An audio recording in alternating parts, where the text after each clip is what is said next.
Good evening, everybody. Welcome to the Town of Fairfax Planning Commission meeting. Chair, You're sideways. you're sideways. You're on your ear, Mimi.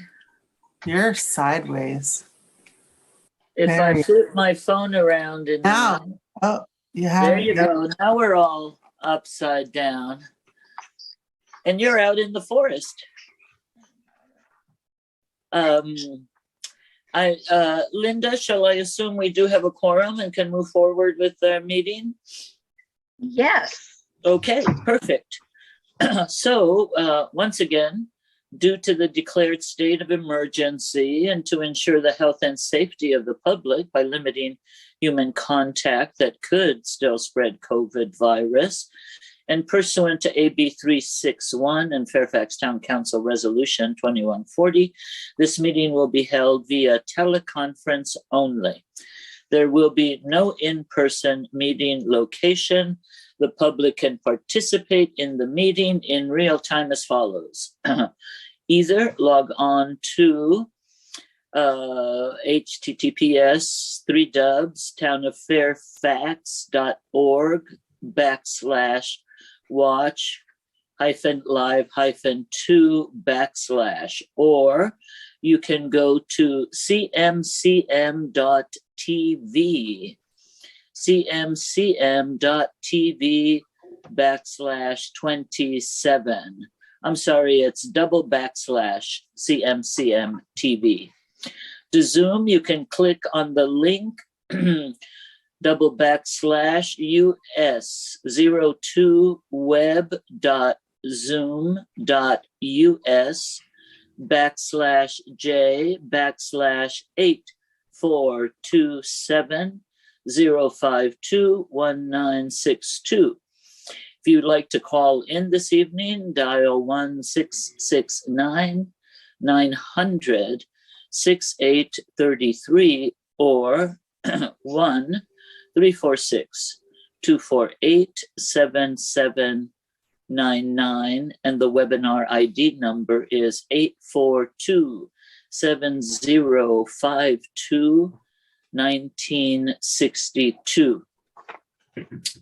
Members of the public may provide public comment during the meeting using one of the following options. On Zoom, if you're on Zoom, please select the raise hand function during the public comment time, and you will be unmuted when it is your turn to talk by our webmaster. If you are calling in, please press *9 during the public comment time. That will raise your hand, and then *6 to be unmuted to speak when you are asked to do so. Prior to 3 p.m. today, the day of the meeting, members of the public may submit written comments to the Planning Commission.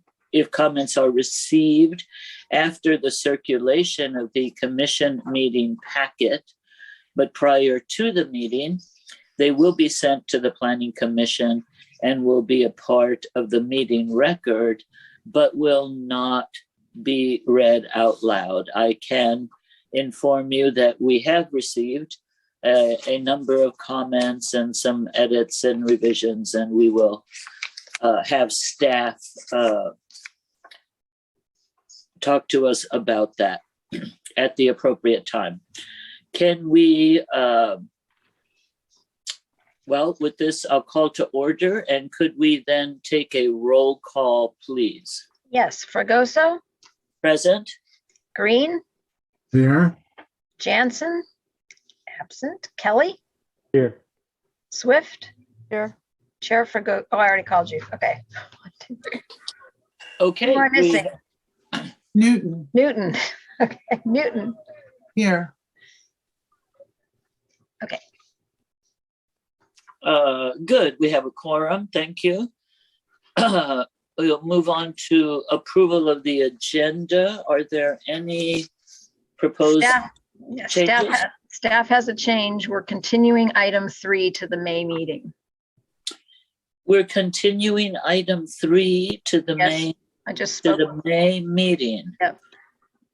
Any It's more work. clarification on what? More work that needs to be done on it, but if any of the commissioners would like to speak individually with the town attorney, we can arrange that to happen. Okay, so number 3 regarding Senate Bill 9 related ordinance is continued once again to our meeting of May. What is that date? It is. We might have a special meeting in May, so we're not exactly sure which one, but it's probably going to be the 26th. Oh, okay. Second one. Yes, a note on the special meeting. Janet's direction was just to say continue it to May, and then That's fine. I was just going to say the commission has a request in for a special meeting in May, and I, for one, have not had a chance to check those dates and get back to you, but we should all do that and get back to Linda as soon as possible.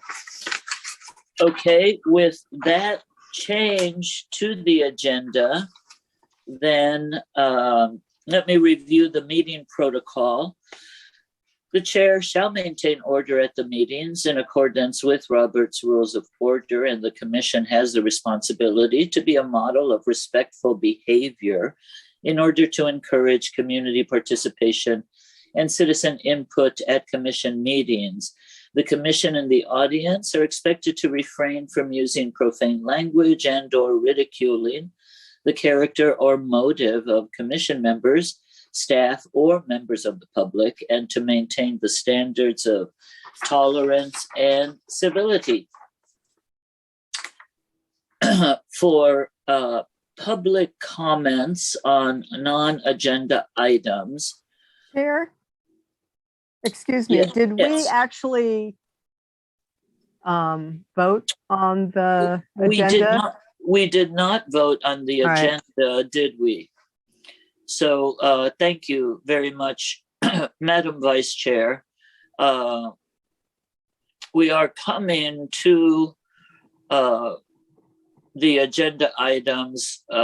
So let us go back and take a vote on continuing the Senate Bill 9 discussion to the next meeting in May.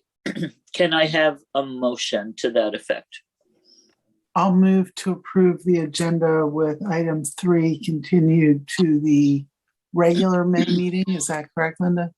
Janet just said say continue to May because we're trying to get a special meeting together and we're not sure exactly which one we will end up putting that on. Continue it to a meeting in May. In May, yeah. Second. Thank you, Commissioner Newton, and a second by Commissioner Swift. And I will call the roll. Fragoso, Aye. Green, Aye. Kelly, Aye. Newton, Aye. Swift. Aye. Motion carries. The public hearing items stand as indicated, and there is nothing on the consent calendar, so we have only the 2 public hearing items. Before going to those items, I must say that anyone wishing to address the commission on matters not on the agenda this evening, but within the jurisdiction of the commission, must do so by email or in person via Zoom in the manner described above. Raise your hand if you would like to speak, and you would be recognized by our tech guru, Tamala. Presentations will be limited to 3 minutes or as otherwise established by the commission chair. All interested persons are invited to participate in public hearings in order to give all persons an opportunity to be heard and to ensure the presentation of all points of view. Members of the audience should limit presentation to 3 minutes, provide their comments by email as described above, and/or state view and concerns succinctly, and finally submit any new documents to the planning staff first via email if you would like them entered into the record. And with that, we will open the public comment period to non-agenda items. Anyone wishing to speak to the commission on anything that is not on our agenda, please raise your hand and Tamala will recognize you. We do have a hand raised. Deborah, would you like to go ahead and speak onto your item? Thank you, Tamala. Deborah Benson, Cascade Drive, Fairfax. I am speaking as a member of the tree committee. I did not attend the March 24th meeting, but I watched the video from all the way through. And there was discussion about the tree committee taking more responsibility in reviewing the vegetation management plans, going further than the trees that were listed on the application for removal or alteration. And I think we need more guidance on that. I'm not really sure what you all want us to do. So if we could get some more guidance on that, that would be great. The other thing is, I'm not sure where our responsibility begins and ends at this last Monday's tree committee meeting. 114 Forest Avenue came to us to remove a tree that had been not part of the March 24th review by the commission and resolution. And the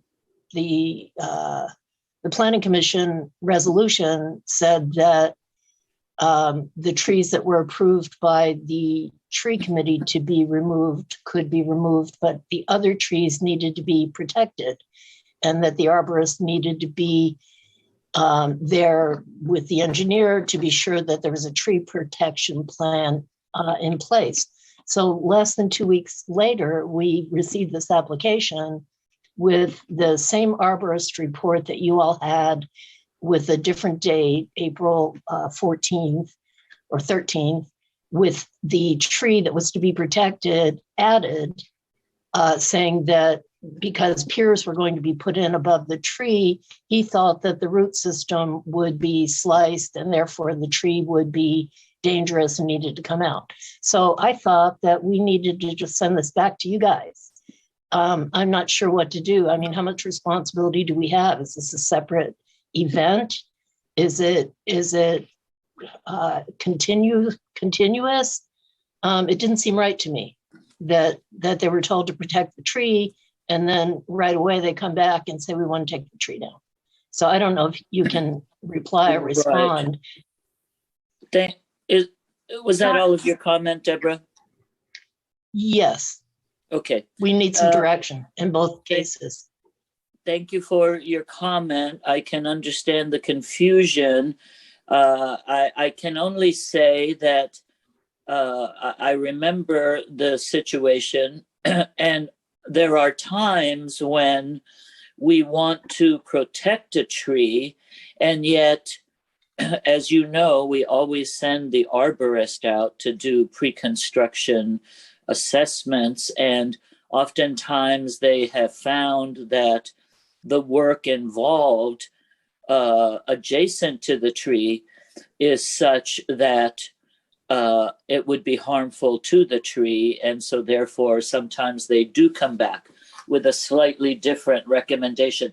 However, I'm not saying that's exactly the reason. I think your question is a good one, and I will direct staff, Deborah, to look into that for us and get back to you, to the Tree Commission, and as well to the Planning Commission with a follow-up information on exactly what the situation was. In terms of your request for more direction in terms of the scope of work of the Tree Committee, or how it is that the Tree Committee and Planning Commission work together, I can understand your question that has come up in both committee and commission at different times. And again, I will refer that to staff to get back to us at her earliest convenience in that regard, and to certainly get back to you if you do not have the clarification that's needed to, as I understand that tree we were hoping to save now needs to come down. I have not heard the specifics, but the quickest thing would be for staff to get back to you and Linda, apparently to the applicant as well. And in a Commissioner timely Swift, manner. I'm sorry, Chair. Yeah. I thought you paused. I'm so sorry. I was just saying that Commissioner Swift had her hand raised. No, that's fine. Apologies. Commissioner Swift, you have a comment? I did, but you addressed it. I think that was the one tree on that application they were hoping to save, but weren't sure at the time. So I would suggest that tree committee go and discuss with Linda that application for clarification. That was exactly my suggestion, and Linda, I believe I heard you agree that you would look into that for us. Yep. Thank you. And are there any other public comments? Deborah, thank you for coming forward. Anyone else, Tamala, on our radar with their hand up? I do not see any other hands raised at this time. Okay. That being the case, I will close the public comment period to non-agenda items and come back to our public hearing items, the first of which is 54-56 Bolinas Road, application number 22-07. Can we have that staff report, please, Linda? Yeah, so this application is a conditional use permit application to allow a yoga studio to operate from an approximately 2,451 square foot existing first floor space in, actually it's just 56 Bolinas Road, so it's not actually in 54 as well. And this is the building that was previously used by Dance Theater 7 or more recently by Rocco Dance. No changes are proposed to the floor plan except for dedication of a retail area separated from, dedication of a 240 square foot retail area separated from the yoga workout practice area by two low partial walls at the front of the suite where two doors open onto Bolinas Road, and the erection of 3 window signs, which have actually already been put in place. The yoga studio requires the approval of a conditional use permit because yoga studio is not listed as a permitted use in the Central Commercial Zone District list of permitted uses. That section of the code also indicates that the Planning Commission can grant conditional use permits for uses which combine wholesale and retail uses and/or retail and service activities when neither aspect of the business is an accessory or a principal use, but both are an integral part of the business. The purpose of the Central Commercial Zone indicates that development of the zone caters to and invites pedestrian traffic. Consequently, store frontages tend to be continuous, driveways and blank walls and other conflicts with or deterrents to foot traffic tend to be minimized. A rented building where yoga classes and activities are taking place will draw foot traffic to the area, and those customers will visit other establishments in the area before and after their classes, contributing to the financial health of downtown Fairfax. The use is also similar to the dance school that operated from the same location since 1988. Its original conditional use permit was granted with the condition that they maintain a small retail area.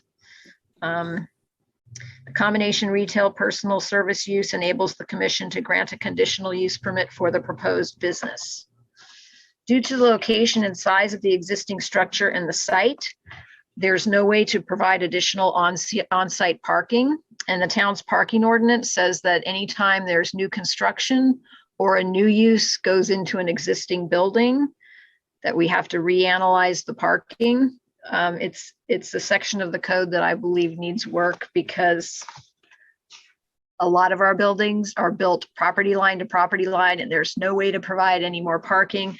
But what the town historically has done is they've used these opportunities where people are requesting to have less parking than what's required to get certain improvements out of an applicant, such as restriping the parking lot. In this case, the parking was striped when Rocco first went in there, but it's faded away. It's been worn away by the tires.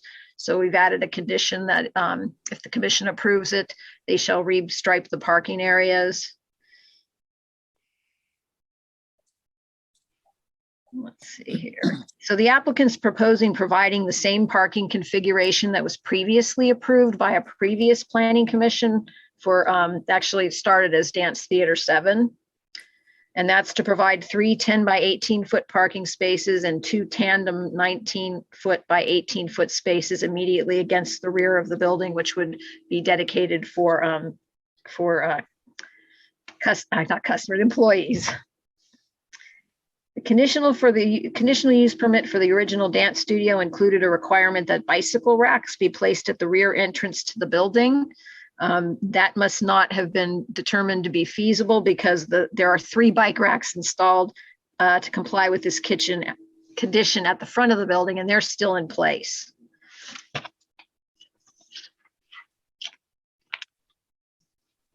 They're also requesting an exception to the sign permit. The town code allows each business to have an aggregate sign area for their business identification signs of 1 square foot for each 1 foot of building frontage.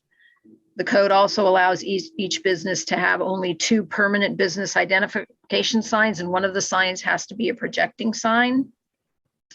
But it does give the commission the authority to grant exceptions, and there are 4 different findings that the commission has to make one of the following findings in order to approve a sign exception.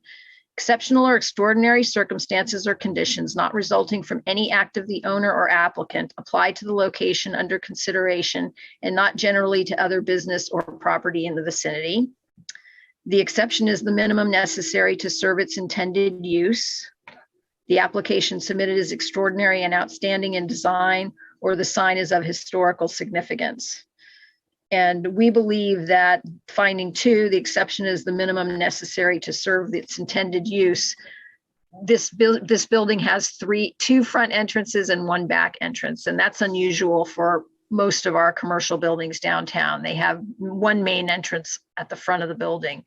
And we believe that unique characteristics of the building is an adequate finding to grant the exception for the 3 signs. They're in the window.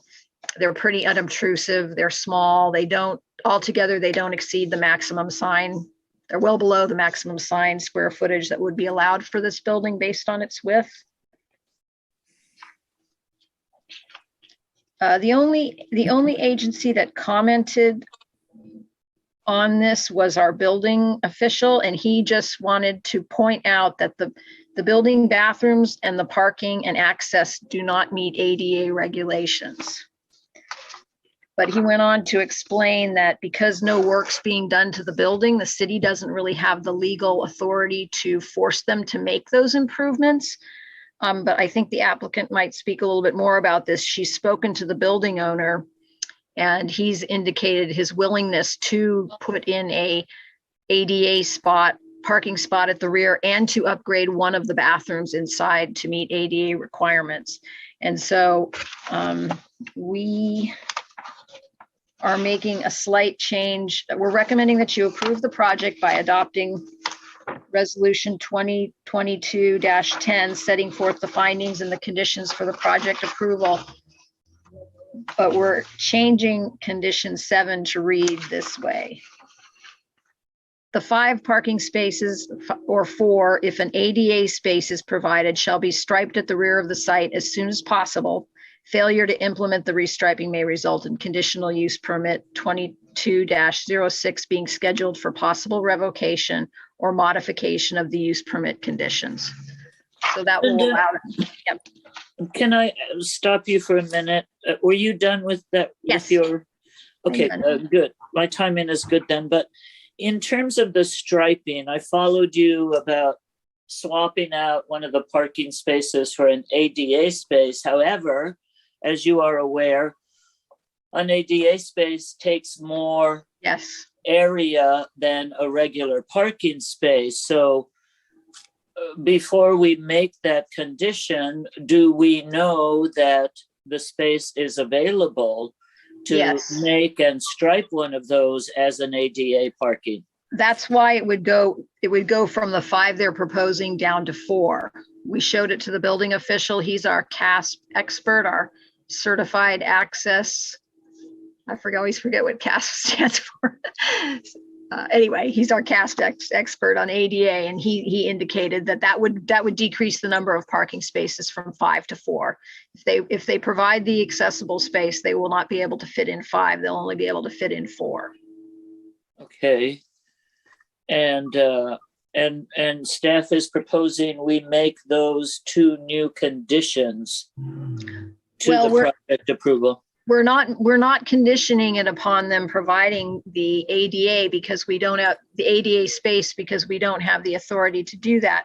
But we want to make the finding 7 able to accommodate it if they choose to go that way. So that's why we said the 5 spaces or the 4 ADA if an ADA space is provided. I see. We're asking you to be a little bit flexible. So you're granting, you're through the use permit, you're granting a parking plan that's either going to have 5 spaces or 4, depending upon whether they put in the ADA space or not. I understand. And just to clarify further, the signage that's being requested is 1 hanging blade sign that is currently up. No, Or is that not their sign? That's not their sign. Their signs are in the windows In the windows, of the the round. access doors. Yeah. Okay, so they only have those 3. Whose is the projecting sign that's hanging in their space? I don't know. Do you remember what it says on it? I forget now. You might ask the applicant that. Well, okay. I was focusing on the window sign, so I don't think I even looked up. On the windows I was looking also. at bicycle racks and window signs. The other question I had is I notice, is this not the building that came before us wanting to paint it black and white? Or is it the adjacent property It's the adjacent property. that wanted to paint it black and Yeah, white? that's the old fabric store, Okay, right? but I see that this building has now been painted black and white, or is in the process of being painted black and white for the dance, sure for that's the not- yoga. I don't know whether the owner's going to be present or not. The owner's the one that's doing that. It might be primer, but he can't do that without coming before you. So Because the photograph we have in our staff report is what is out there. It's actually, the photograph looks black and white, but in person, the white has more of a greenish tint to it, more of a sage color. So I'm going to have to go back and do a little bit of research on this because there were some. So we updated the code to put the section back in that exterior color changes are supposed to come to the planning commission. Yes. Right?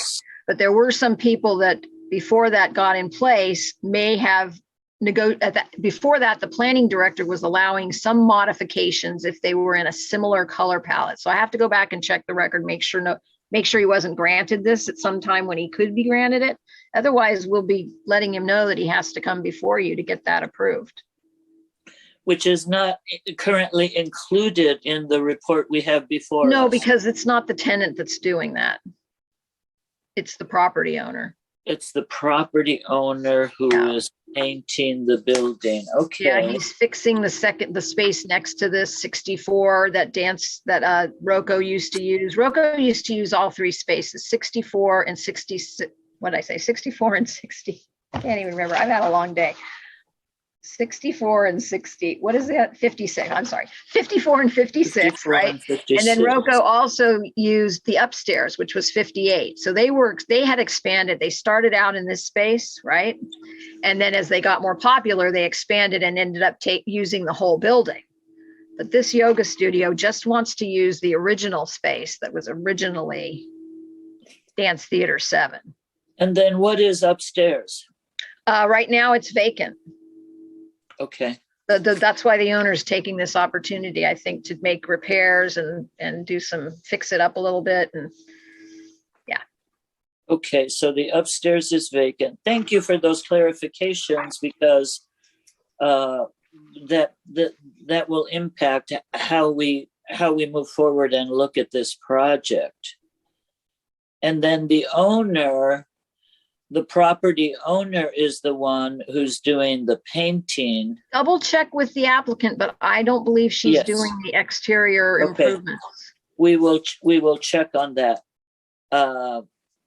Why don't I have one other question for you, but let me see if any other commissioners have points of clarification on this project. And we do have a couple of hands raised. Commissioner Green has his hand raised. Okay, Commissioner Green, why don't you start? Thanks. Overall, Linda, do you staff see this project? How do you see it as compared with the dance studio use? I mean, to me, it seems similar. And Yes, I was wondering how believe- you guys kind of see it overall. I think it's very similar. It's not going to have as many children being dropped off because, and that may be just my own perception. I see yoga as a more adult type, recreation, but there may be a lot of children that use it. I don't know. But as I said, they're using a much smaller space. So they're not going to be able to accommodate as many classes or as many people as Rocco Dance was using, because they were using all 3 addresses. Right. Okay. Thank you. Other commissioner questions, Tamala? Commissioner Kelly has his hand raised. Thank you. You see them and I cannot. Thank you. I have a couple questions, Linda. If yoga was an acceptable use, if it was on the list, would we be hearing this item? You would not. Okay. Yeah, let me expand on that. So a while ago, we tried to get Fairfax to adopt a more modern zoning ordinance that uses categories of uses instead of these laundry lists of permitted uses, because nobody really uses this anymore. I mean, we have stuff in there like fat rendering facilities and stuff like that, okay? But we got nowhere. So it stayed this way. And it's cumbersome, and it's a difficult process for businesses that we would embrace. It kind of fits in with Fairfax, a yoga studio. We've had yoga studios in other places, but yes, they have to go through the process. Can you, second one, can you repeat for me? You went through it real quick. The history of the requirements for the bike rack. Sounded like. Yes. Go ahead. So when Dance Theater 7 was originally approved in the same space this one was going to be approved in, they acknowledged that there might be kids riding to classes and stuff. So one of the requirements was that they put in a bike rack at the rear of the building, but there's really no space with the parking to put in a bike rack. So I think that's why they ended up at the front of the building. Okay. There's And 3 of so- them. And you said that they ended up putting in less than what, is there a history there that was a requirement because of the parking situation, or? It's not really clear. The record's not very clear as to why they ended up on these conditions, Yeah. And it wasn't even very clear. I believe I got it correct. I figured it out correctly that the applicants came to the Planning Commission ready to ask that the entrance be at the back because there were going to be so many kids dropped off, right? And they had talked to the fabric store and other businesses around there who didn't want all these parents dropping kids and pulling up and double parking at the front of the building. So they ended up making the main entrances through the back. Main entrance Okay. through the back. Yeah. And then my last one for you, Linda, if there was an accessible parking spot required, added to the project at the rear, do we know, is there an accessible path that could actually get them into the building, even if we did the parking? I do not believe there is. Yeah, it's a I kind of a walked it and slippery it- slope there. Yeah, I walked it and it didn't look accessible. So, Right. yeah. Okay, that was it. Any other hands up, Tamala? Not at this time. Okay, let me then take a minute, since Commissioner Kelly started the discussion with Linda. Linda, I was on the commission years back Mhm. when we talked about streamlining the uses that are allowed in the different zones. And you're exactly right. Rather than listing step by step every different type of, whether you make scissors or you sharpen scissors, or whether you're a dance studio or a yoga studio or a different kind of exercise studio, we had created larger categories, as I recall, where a dance studio and a yoga studio would be considered a similar use. Do you not remember that we No, did I remember. consolidation? What you did is you came up with general categories, like service uses, right? Right. So you came up with permitted categories. And I didn't have time to go back and read through the minutes. It may have gotten through the commission and gotten bogged down at the council, but it just never went through.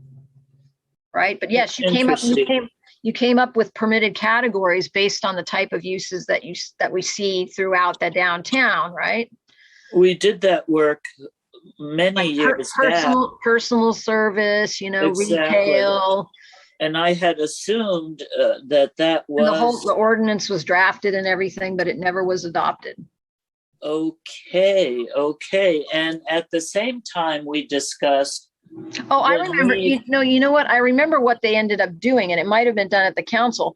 I think that's when what happened was, instead of adopting the ordinance that I think the commission was in favor of setting the categories, they did like kind of a bunny hop, and they included that section that says the planning director can determine if a use is similar to a permitted use or a conditional use. So rather than put the general things in there, so that staff could just allow things, right? I do remember something. Yeah, you'll see in the commercial, and I think it's in the highway commercial. There's a new relatively new section. Yes. That allows. Because at this time, we don't have a planning director unless you are acting in that capacity. I am not. Okay. And then there was also the retail component. I think the discussion, as I recall, was that the first floor in the central commercial district is proposed to have some level of retail, as opposed to a warehouse. Or right. the tofu manufacturer, who was not allowed on the first floor to take over the entire first floor and not have a retail component. And so that was a requirement at that time. Do you recall, were those discussions passed in an ordinance of some sort? Is there still a requirement that the first floor must have a certain percentage of retail for anything? There was never a requirement, but I believe that it was the only way it was one of the only ways the commission felt they could approve a use, right? Approve a wholesale use was to have a restaurant in the front, because when I first started here, there were a lot of merchants downtown that just swore that if you did not have retail items in the windows, right, that people were not going to continue to walk down the sidewalk, right? And I never, so you're supposed to avoid blank walls, or, the purpose section says you're supposed to avoid things that, stop traffic, and avoid blank walls. So I think that's why the town started doing that. That was, It wasn't On a the direct, other I don't hand- believe it was a direction from like the attorney or anything. It was just Okay. something that either an applicant came up with it and said, hey, I'm going to come up. It says you can grant, wholesale and retail, right? So I'm going to propose this as a way to try to get the commission to approve my use. And it kind of caught on. And so there were a number of businesses that had to do that. They proposed that, yeah, as a way to get the use permit approved. Okay. All right, then. If there are no further questions, clarifying questions of staff from the commissioners, why don't we go to the public hearing? And is the Yes, the applicant. director or the business owner with us tonight? Is that Hi, Yes. here. Hi. hello? Can you state your name, please, for the record and address, if you would? Sure. Leslie Desonier, and my address is 355 Redwood, and I live in Woodacre. Thank you, Leslie. What information can you share with us, or if you have any Yeah, response to the discussion that we're having, please feel free to do so. Sure. My only comment that I can add is that I did, for your application that I filled out, I did ask the property owner the color of the exterior paint.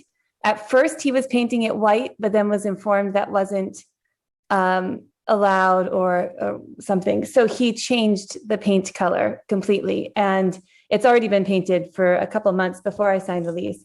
But it's Benjamin Moore medium gray is the main color, and it's Benjamin Moore black, the trim. Right. Thank you. It did look a little more sage than gray. Maybe it was the Mhm. lighting, but Mhm. it was specifically that black and gray that we took issue with. But thank you for responding. Can you also say anything about that blade sign that's hanging right on the Trying to left think. corner of your studio? I'm trying to think. I don't think there is one. There's one for. There's I'm a trying to- blade sign. I really wish I don't- had photographed it. Well, I'm looking at photographs right now. I really don't think there is one, but it definitely doesn't have to do with our business. Our signs are in the packet. They're just decals, gold and pretty small with thin font. There was the Roco sign, but that was on the body of the building between the two Right. doors. No, it's not a Roco sign. It's a blade sign that is hanging, as I think, right at the corner of the left side of your studio. Oh, I haven't noticed it, which is strange. But if it's there, I'm certain we could just have it removed because it doesn't really have Okay. much to do with our business. Well, we can have staff check on that as well. So you Okay. will not be using any blade signs. Okay. And how do you feel about the retail space? Were you proposing to have some items for sale anyway in your? Originally, I was proposing to have the retail where people walk in, which feels a bit more intuitive. They're walking in through the back, just like at Roco. It's the same setup. The desk is to the right side. There's a bench to the left. And I was thinking of very small display of some of our t-shirts and, some yoga items, yoga blocks, belts, couple good books, these things, but nothing too extreme. But the reason why we put into the drawing the wall and these other things is that we were reading the reports from previous years at the dance studio. And it did seem like at that point, retail was required. So we'll do it if it is a requirement, but we're also happy not to do it if it's not a requirement and just keep it in the back or find some happy medium. Right. No, for myself, the other commissioners can opine, but my opinion is that something small, as you indicate, at the rear entrance is an appropriate place for gym, yoga equipment and your t-shirts and that. I think that would be fine. What about the parking situation? Do you have any comments about whether it's 5 spaces or 4 spaces, with one of them being disabled access?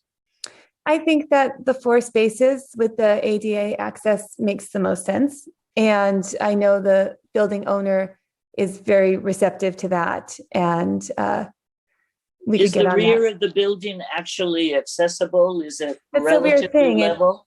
Like you indicated, it is a very strange shape. It goes down at a ramp. So, I mean, I would say in a perfect world, eventually there would need to be some sort of lift that goes off and then down a foot or two, to the entrance of the building. But I'm not sure how realistic that is at this moment. Right, right. Okay. Any other comments that you'd like to make on your project? Just what Linda was saying, that, in terms of traffic and parking and these things, it is going to be a third of the size of Roco Dance. My daughters took class at Roco Dance, and it's a beautiful place there. But there was, 3 classes going on concurrently, right? So this will be 1 classroom and just a couple classes a day. So I actually think there'll be less foot traffic from students out. And I want to address really not many kids. This is as much as possible adult only. There might be a couple of events where kids might come, but it will not be focused on children as our main audience. Okay. All right. I'll give other commissioners an opportunity to ask you any questions they may have. Sure. Commissioner Newton has her hand raised. Mimi? Thank you. Thank you so much. Do you remind me, is there a step on the front entrance? A step? A No. step? No. It's the door the door that opens in, and there's no step. It's straight from the street. Okay, thank you. Mhm. Commissioner Kelly has his hand raised. Commissioner Kelly? Thank you. I think I just have one question. I don't think I heard, is there a plan, or have you told us what you're going to do with the windows in the Bolinas side? Yes, they're already done. I don't think they're in the picture that you guys have. So I'm just leaving them as they are. We have really beautiful antique silk saris hanging as curtains. And they have actually, every time someone goes by and I'm sitting inside there, they stop and go, "Oh my God, that's so beautiful." So I think they're working with our audience, but they are really subtle, and they're just light pink, a little bit of yellows in them. And they are hanging in the windows, and they reflect the light really beautifully. There. Will people that are walking by be able to see into the studio? They actually, the doors have windows on them, and those they'll be able to see in. But the silk, very happily, pre-block gives a lot of privacy. I haven't been there at nighttime. I'm not sure if there's a nighttime class and there's a light on. There would probably be less coverage. But no, during the day, you can't see through it all, as my experience with it. And do you think that you'll be using those doors, or will all the access be coming from the backside?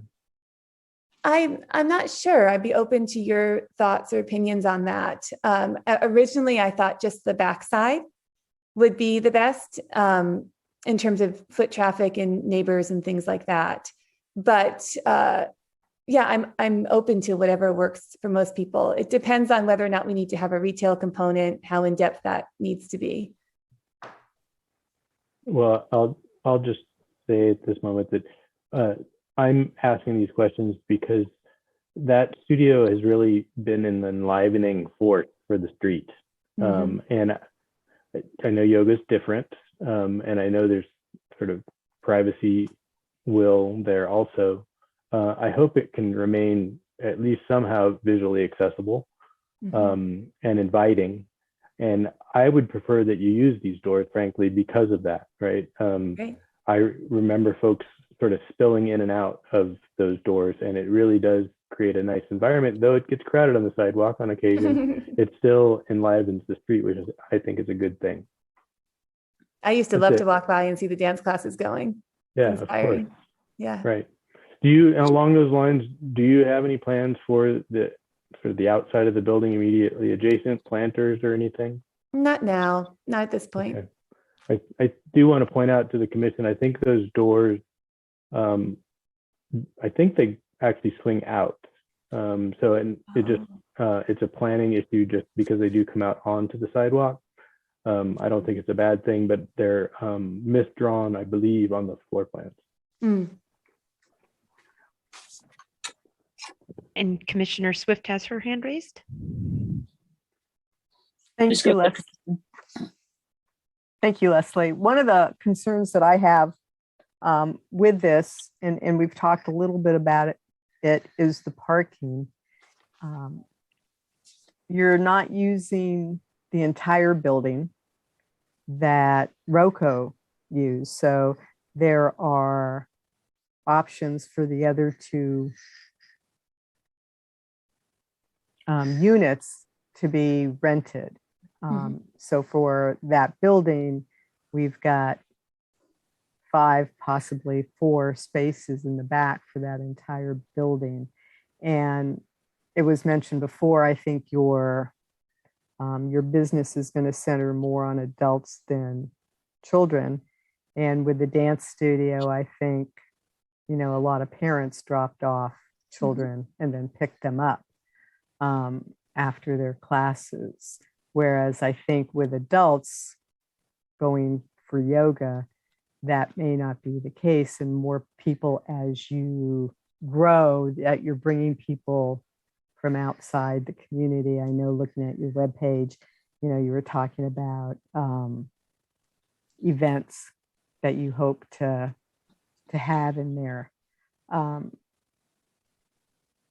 Are you amenable then with the business to, as you're advertising classes and events, either on the webpage or however you do that, to just let folks know that there isn't necessarily a lot of parking, and if folks can carpool or do anything to minimize that, that would be great. I didn't know what your sense of that would be. That's a great suggestion. I didn't think of that, but I really appreciate it. I would absolutely do that.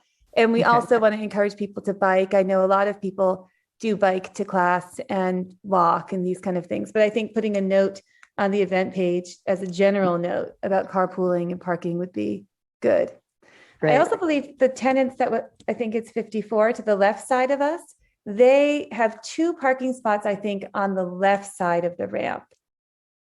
2 or 4. I'm not sure. That's not my space. But I know that when my kids were at ROCO, people would park on that left side of the ramp. So that might accommodate the other side of the building. Those people, not quite sure. But yes, to answer your question, I could definitely make note of that and encourage that. Thank you. I think Mother Earth would like that. And you also may have, looking at your webpage, live music events Mhm. potentially in the future. All right. Okie doke. Those are the only questions I had right now. Can I piggyback on those events, please? And Mhm. can you tell us what your thinking is for live music events? Sure. Yeah, not too many, but occasionally we'd like to use our local hero and friend Jayu Tal, who is a kirtan singer. And kirtan is call and response chanting, very, very beautiful. He's an incredible person, and he and his wife live in Fairfax. And he's very well known, Grammy nominated, and a beautiful, beautiful person. So we'd love to host him for kirtan, which is just call and response chanting, which is pretty low key these days. I know he did one at the Pavilion. That was a much bigger thing a few years ago. And that was like with a full band and these kind of things. I don't think ours are going to be quite so extreme because it's a pretty small space, but it would be, a summer night sitting around chanting, call and response chanting, that kind of thing. Okay. I have concerns about that given the problems we've had Okay. with anyone who has a large space decides to bring in the rock and roll music and play all day Saturday and nights and weekend. It has been a problem. Linda, can you clarify for me? Do we have a basic regulation prohibiting live music unless they have a special permit? That is my understanding. So this is the way staff has treated these yoga studios, because yoga's kind of evolved from the yoga of my mother's day when it was just involving your body. They all seem to have these events with chanting and some music oriented things. So our position that we've taken so far is that as long as it's occasional and they're not advertised as like weekly events, right? We're just going to consider them as part of the yoga business use, right? If they start using amplified music, we're going to call up their use permit and bring them back to the Planning Commission. You know, if it starts to become a problem where it's every Friday, Saturday night, you know, and it's no longer part of the yoga business, right? It becomes more of a music venue. It's changing the use. They'll have to come back to the Planning Commission. No, I have an Thank you, 8-year-old. Linda. Leslie, did you? I just think I have an Did you get 8-year-old and that? an 11-year-old. My Friday and Saturday nights are wrapped up with sleepovers, more or less than rock and roll.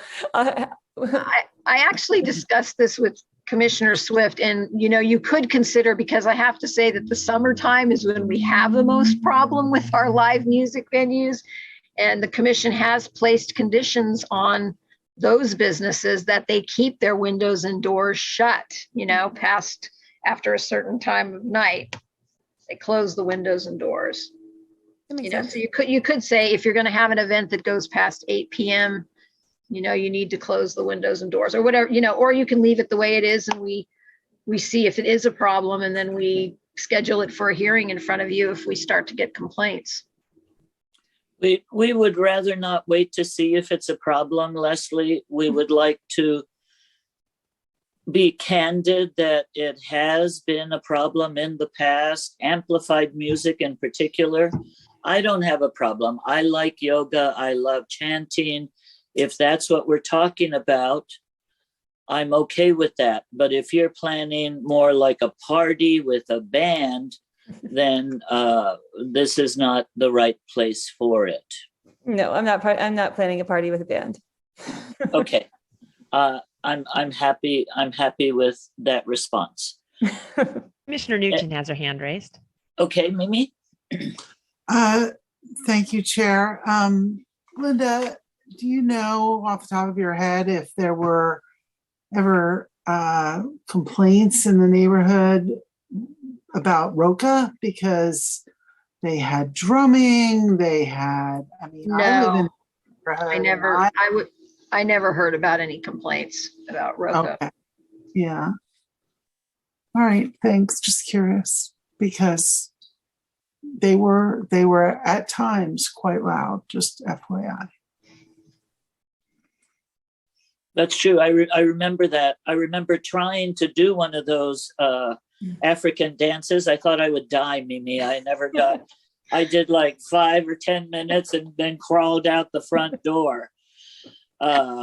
So yoga, I'm happy about yoga. I can handle that a little bit better.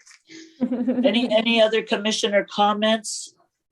If not, we will open it to any public comments that we may have. Tamala, if you see any hands out there in the public wanting to comment. I do. I see Rick, and Rick, whoops, hang on. Rick just moved around. There we go.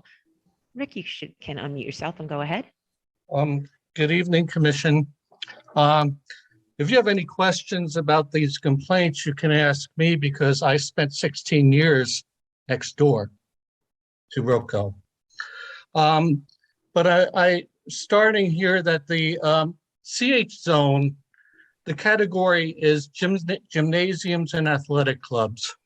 The CL zone, the category is dance and physical sculpture through studios. There is currently space available in both of these other zones. A similar category for yoga, aka fitness studios, is not listed as a permissible or conditional use for the CC zone. I suggest that the reason that the staff report states it is unclear what the 1988 use category was, well, maybe this sort of use is not allowable in the CC zone by design. If so, the misstep should be extinguished now that the subject use has lapsed. I challenge this commission to examine section 17.100.050 closely and try to find the authority for conditionally approving a fitness studio here before moving forward. Face it, 2 window racks of yoga attire, 10% of the floor space are not equally integral to the sessions, which was condition F, exception F.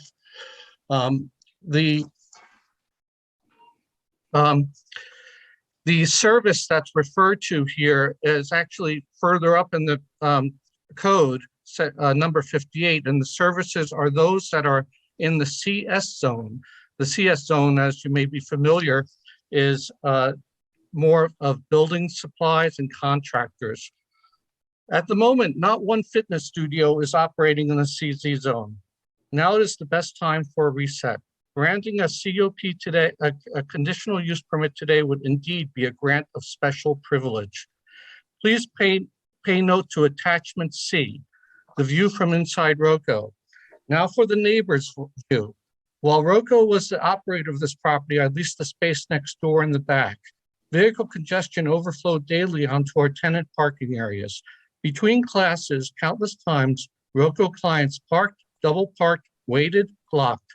Parking at 5456 Bolinas being woefully inadequate for the number of patrons in classes. The Roco patrons were also stressed about the lack of parking. Some would be cussing and flipping us off rather than moving out of our parking spots behind our building. It was readily apparent that Roco enrolled as many students as the classroom could hold without being swayed by a parking constraint, and there is no reason to believe that yoga classes would be any different. The building's 4,263 square feet, but I'll use the 2,451 square feet, meaning 12 parking spots should be allocated. Here, a parking variance for less than 1/3 of the parking is an invitation to become a nuisance again. Roco proved this the hard way.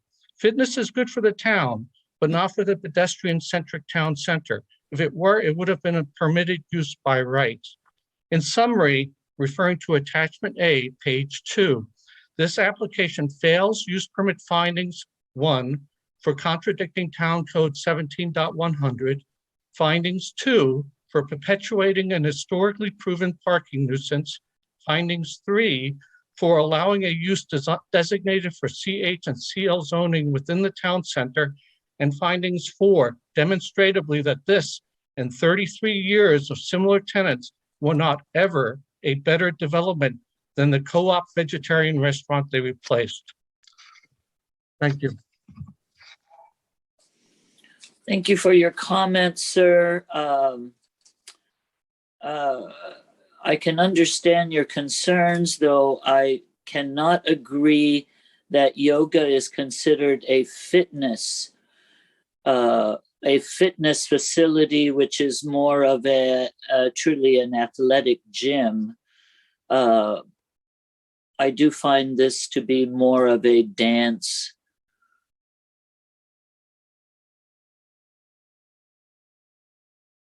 than a fitness program. Linda, do you have any comments?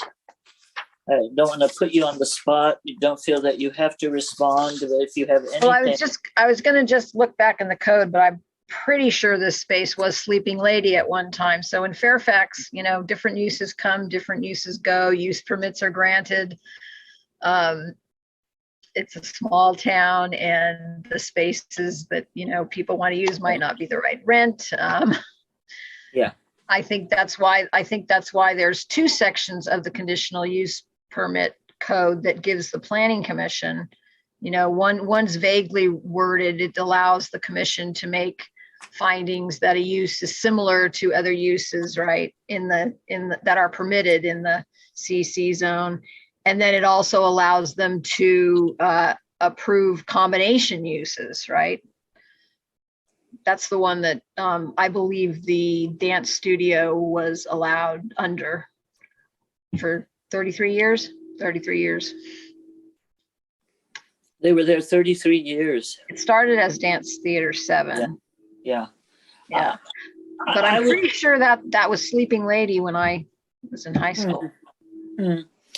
I would tend to concur that this is similar to the previous dance school and the Rocco, similar in type of use, however, not similar in the extent of the use to be expected. I think that the way Rocco did their dance classes, it was more intensive, more classes, more people in and out. There were kids, there were teens, there were adults. I think this is a more simplified, a calmer yoga program. And they do have a small bit of retail in the back, which I think is more than sufficient. I understand the parking concerns. But with regard to that, I might just say that, anyone who's had kids, you tend to drop them off. You don't necessarily park at the Contratti Field and walk them there. But I think you're going to have more adults coming, and they'll either carpool and they'll park and all walk. But about the drumming and things, I mean, we have this constant conflict. People living in residences in commercial zones, and there's no easy answer for this type of conflict that we have in this small downtown that allows residential upstairs, right? Commercial downstairs. So. Okay, thank you. But Rick is correct that the uses he cited as being permitted in different zones, that is correct. Right. That's why they're applying for the conditional use permit to locate in this space. They're not a permitted use. Yeah. That's correct. Any other public comments, Tamala, that we can see? Yes, we have former Mayor Meg Etter. Please go ahead, sir. Good evening. Thank you. Bolinas Road is our central commercial zoning area. And it's a very short distance. What is it? 2 blocks, maybe 2.5 blocks. And retail is something that the town always tried to keep on Bolinas Road. Whether it be a dance studio or yoga is not a retail business. And if Fairfax wants to give up on the retail business on Bolinas Road, then go ahead and approve this use permit tonight and don't even bother requiring retail on Bolinas Road anymore. The town, closed that restaurant, allowed that restaurant to close at Fairfax Square, Casa Mañana, and they approved a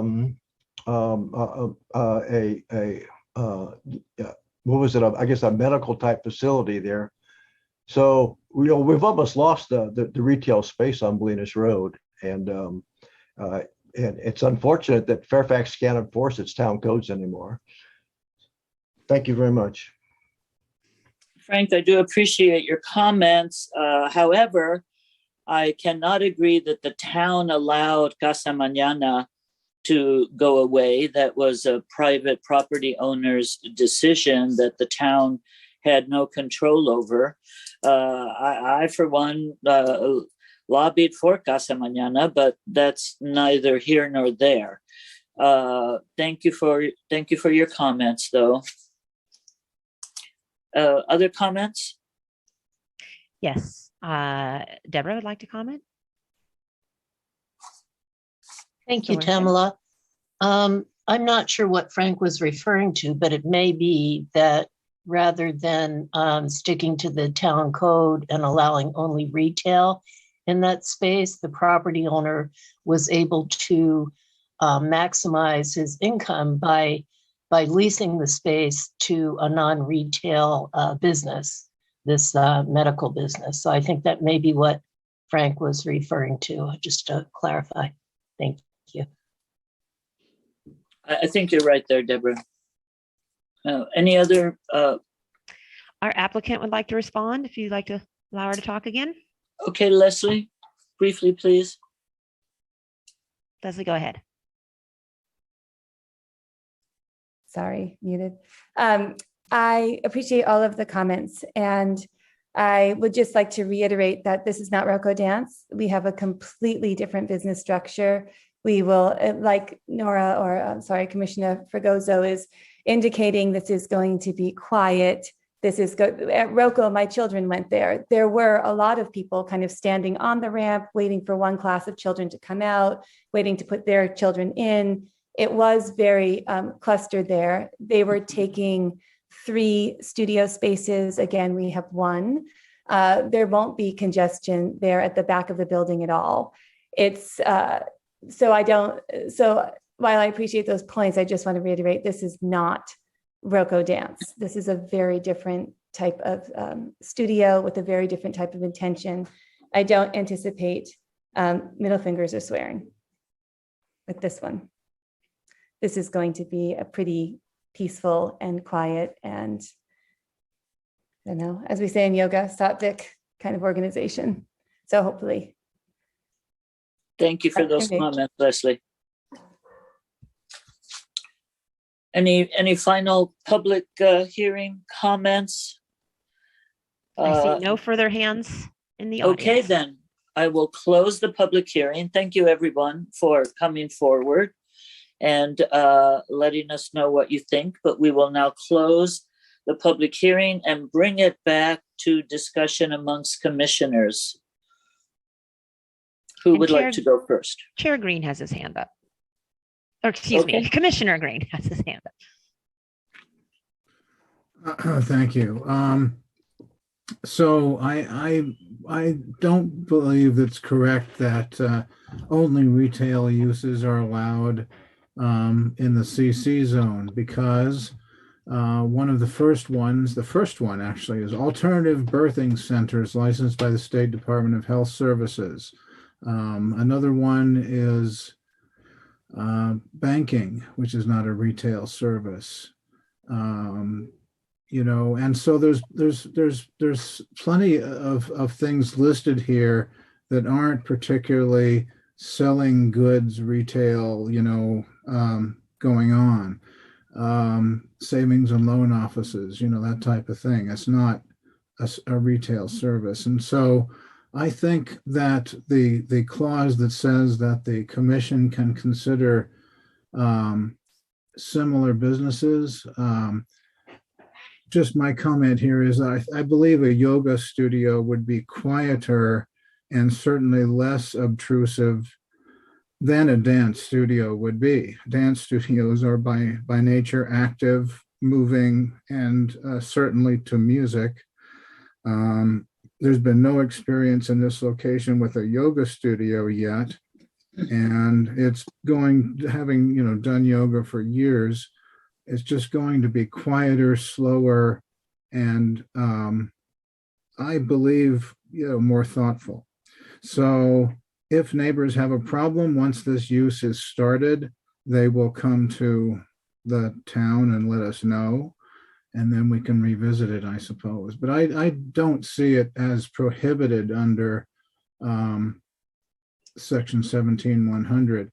Another comment I want to make is there's been a question, I guess, raised by the applicant as to whether retail sales of like yoga pants or whatever is required. I'm not sure what the answer to that would be. So if that's a kind of, I'm going to throw that out as a question myself, is what is the answer to that issue? Because apparently they don't want to have the retail sales component. And if anything, I think that would increase traffic possibly. Although I could use a pair of yoga pants, but still. No. Well, there you go.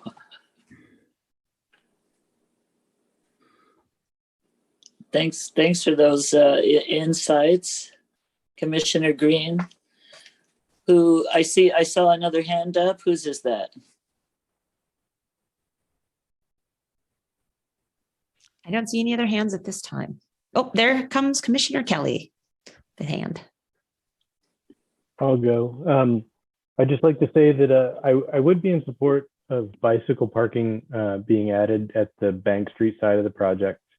I do hope that the applicant and the business does not turn their back on Bolinas Avenue. I hope that those windows can feel inviting, either between classes or after hours, just to make sure that I think one of the reasons that this conditional use is important to discuss is that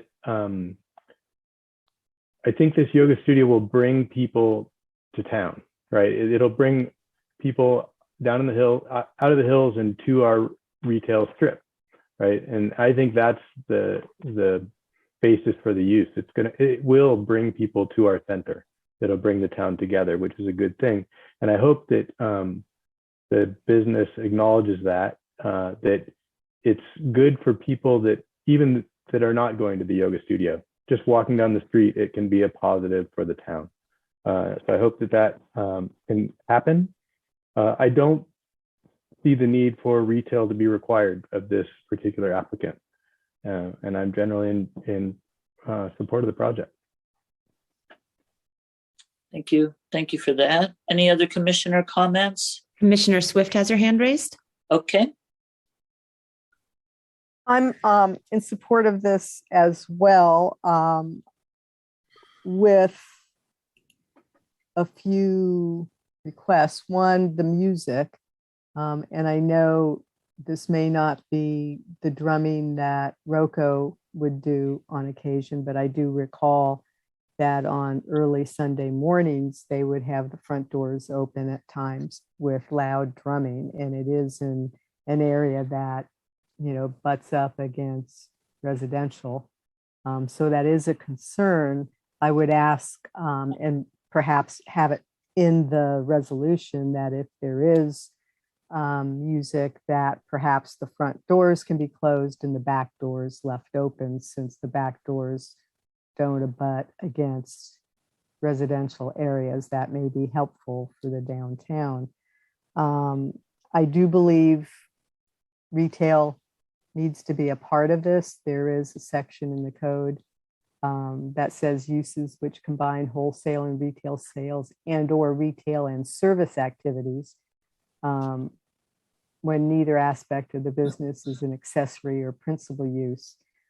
And some people look at yoga as a service.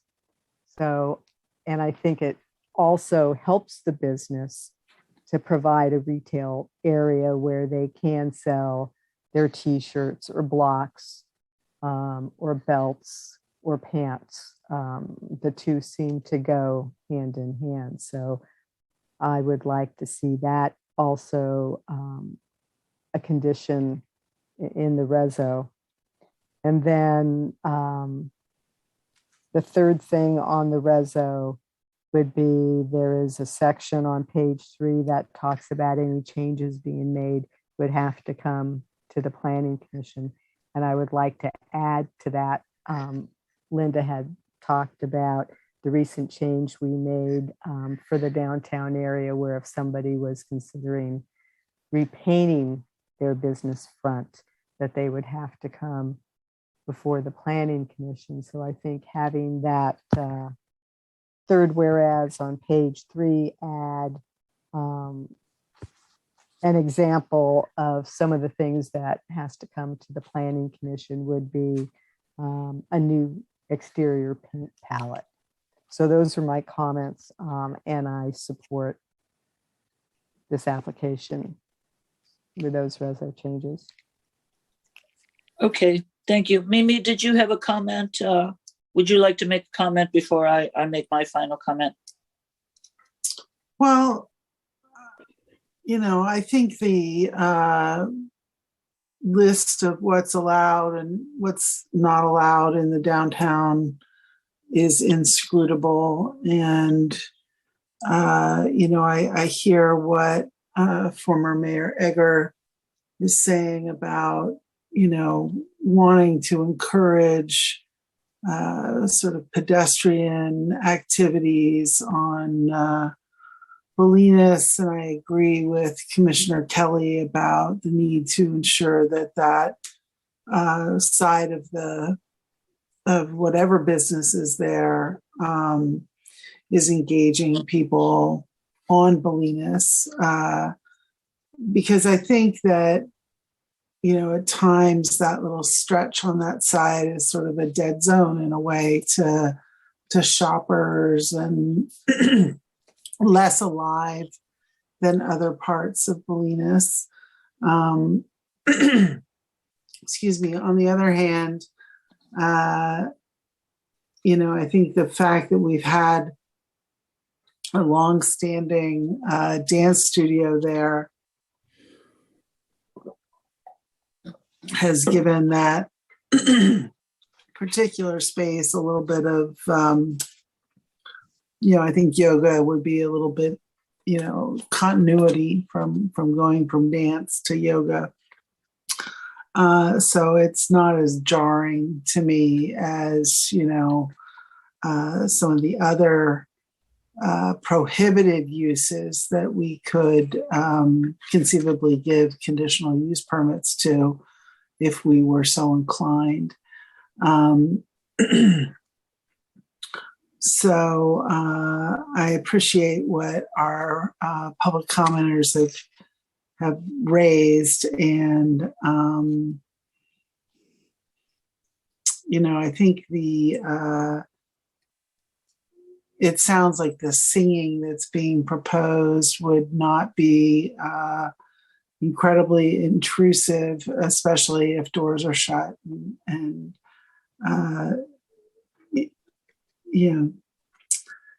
so, in general, I think I could support this project. Thanks.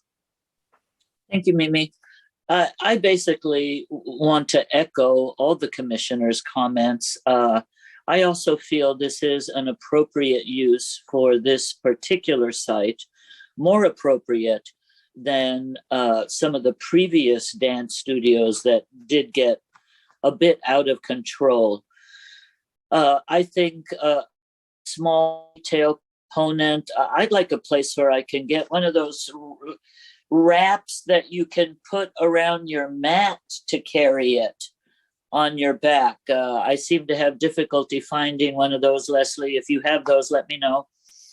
And so I am also supportive of this use, while I certainly understand some of the concerns that have been raised in terms of the retail versus non-retail.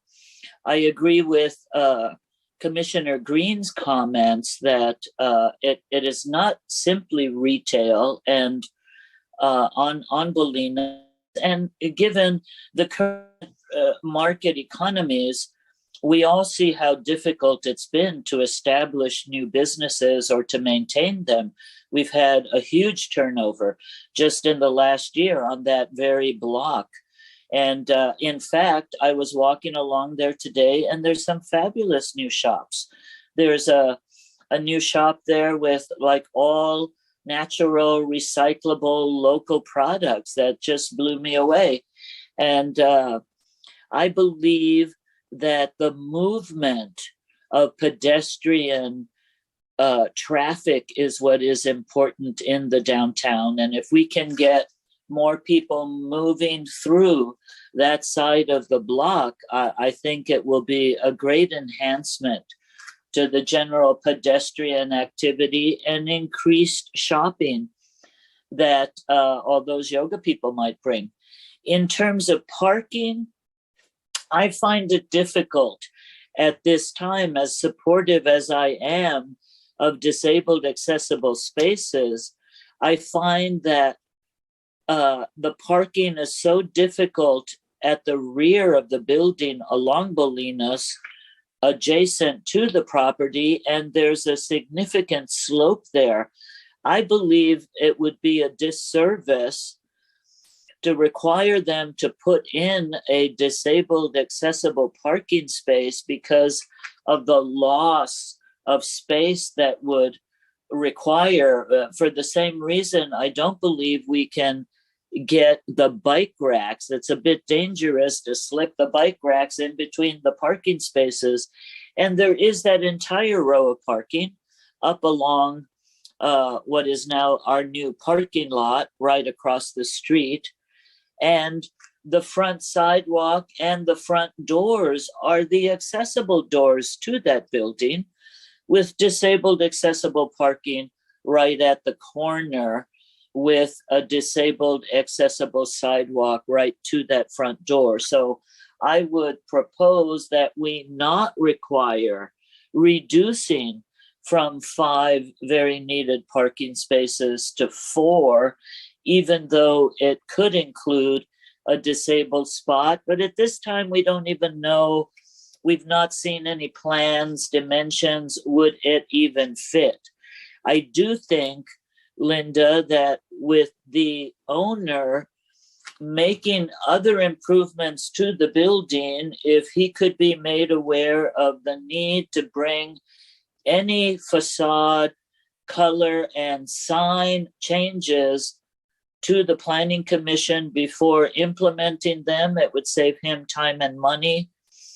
And should he move forward with a new business at the upper level, that may be the appropriate time to require that a disabled accessible restroom and additional parking space that is disabled accessible be found. So that would be my comments, and I too am supportive of this project the way it has been stated in the staff report, and with the owner's comment that we're talking about chanting and not rocking out to music on weekends.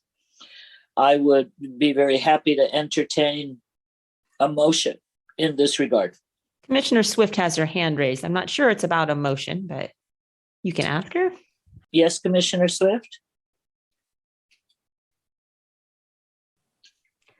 And to your comment,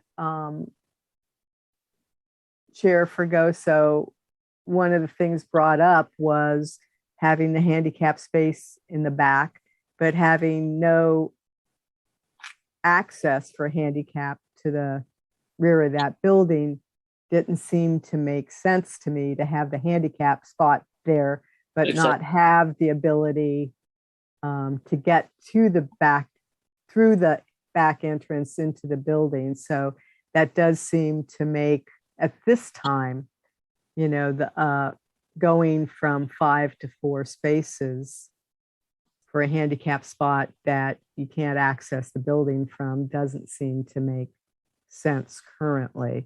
And perhaps having the 5 spaces would be more important considering the parking there. So just a comment there.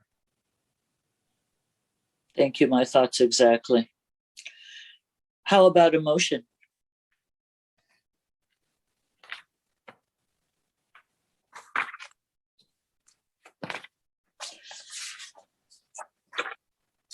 And before someone makes a motion, Linda, were there any specific changes that we heard in terms of the resolution or conditions? Was there a new condition, or does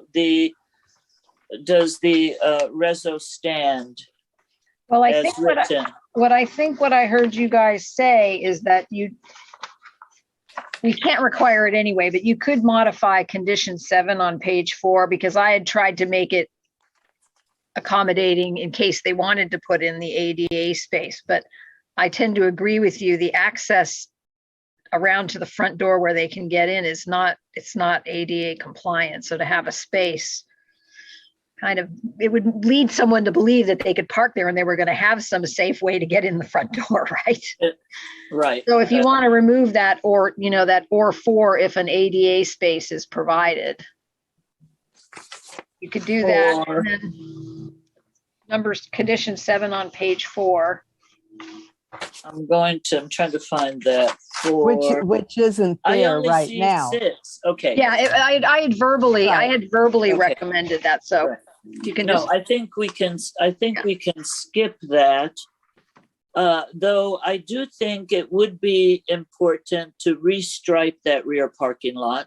It's sometimes very difficult to see exactly where those spaces are. So I would like to leave condition 4 on page 2.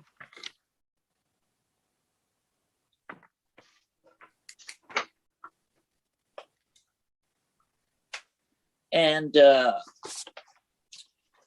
so there basically are no changes unless someone making a motion requests. I'll make a motion. well, you so may, can I just suggest you may want to try to address the retail aspect, because she's showing the retail on her plans. You heard her say she'd rather not do it, or would she'd rather have it in the back, right? And I heard some of you say you don't think it's necessary, but some of you thought it was. So you have to. I agree that the retail can be a small component, as she indicated, as Leslie indicated, at the back would be her preference. And that leaves more space up front for the main activity. But I think it's going to depend on whoever decides to do the motion thinks is important. They're going to have I'll to make work the that motion. language in there. Okay. Okay, let's hear it, Cindy. So I make a motion to approve resolution 2022-10, a resolution of the Fairfax Planning Commission approving a conditional use permit to allow operation of a yoga studio with a provision of 5 on-site parking spaces at 56 Bolinas Road with the following changes. And now I got to find where those would go. I'll just put them at the back. So condition number 7 would be that the applicant maintains a retail area within the business, within the space. At her discretion. At her discretion within the building, but as long as she has retail. So she maintains a retail area. Yes. Okay.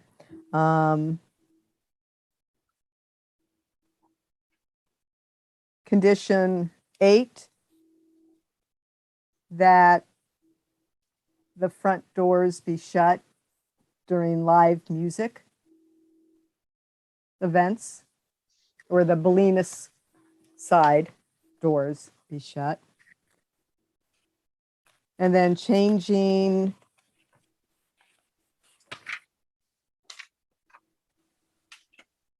the third whereas on page 3. Any changes made to the exterior of the building, including but not limited to new lighting, new signs, planters, and planters, comma, exterior painting palette, comma, etc., shall comply with the design review regulations, the town code, chapter 17.020, and be approved by the Fairfax Planning Commission or staff as required. Would you accept a friendly amendment to your number 8? You indicated that the front doors are to be closed during live music events. Rather than characterizing it as live music events, which leaves the door wide open, if we could say front doors closed during the occasional chanting sessions, I would during anticipated music and chanting sessions rather than events. I would change it to just during live music. And you can take out the events, but I don't want to limit it to Just a chanting particular session. type, right? Okay, if there is, yeah, live music on occasion. How about that? To indicate it's not going to be a regular thing. If that is acceptable to you.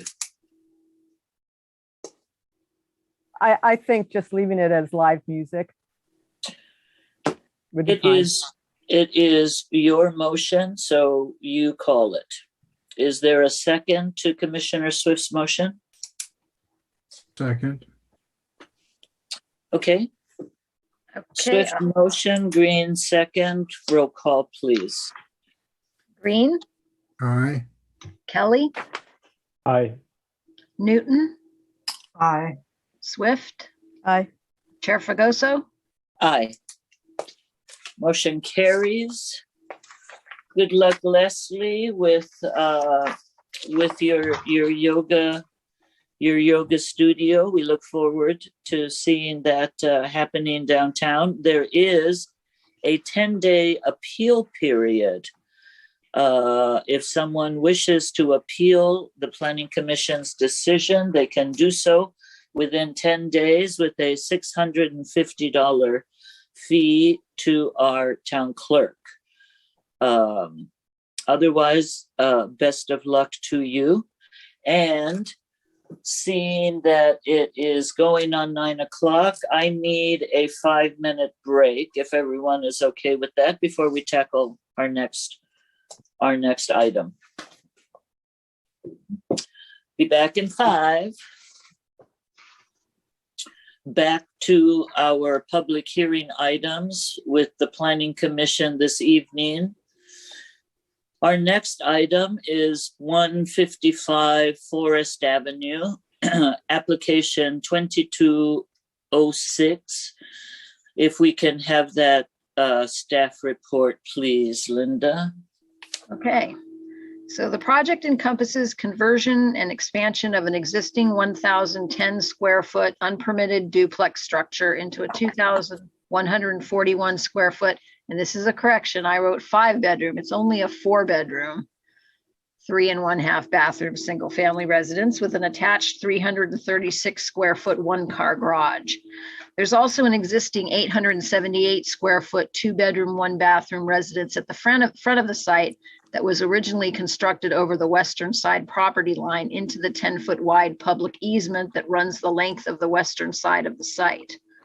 So the project includes removing the portion of that structure that extends into the required 5-foot side yard setback and over the property line into the easement. The remodel and abatement of The remodel and abatement of the encroaching portion of the building will result in a 777 square foot 1-bedroom, 1-bathroom accessory dwelling unit that maintains a 6-foot setback from the west side property line.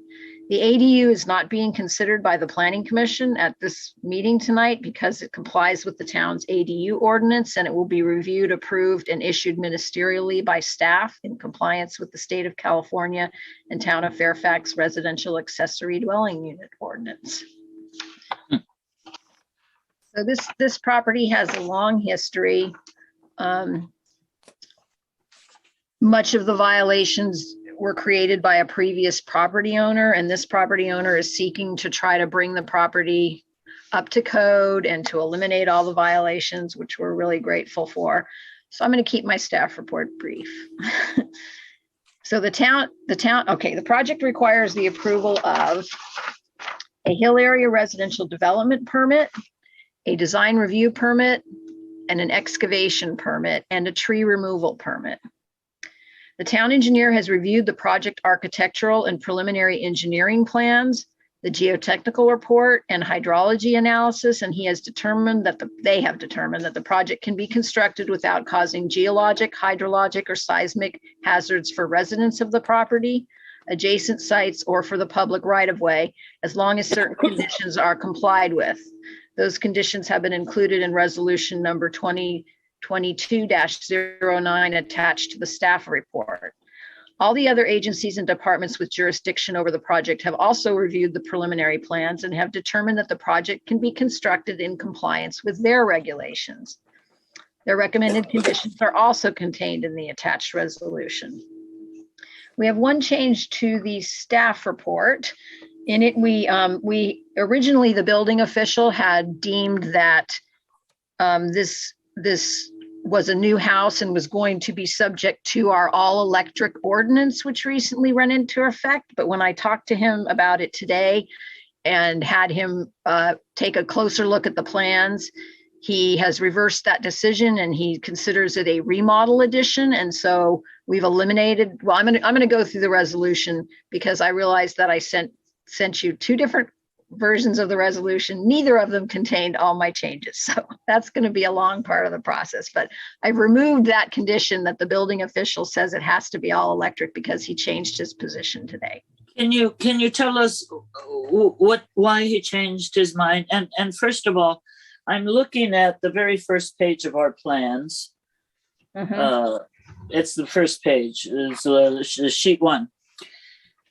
At the narrow end is what is identified as a second unit, and at the wider end up the hill is what is identified as an addition. So the addition is what will now be revamped into an ADU. No, And the main house is at the narrow end, which is labeled second unit? No, it's the opposite.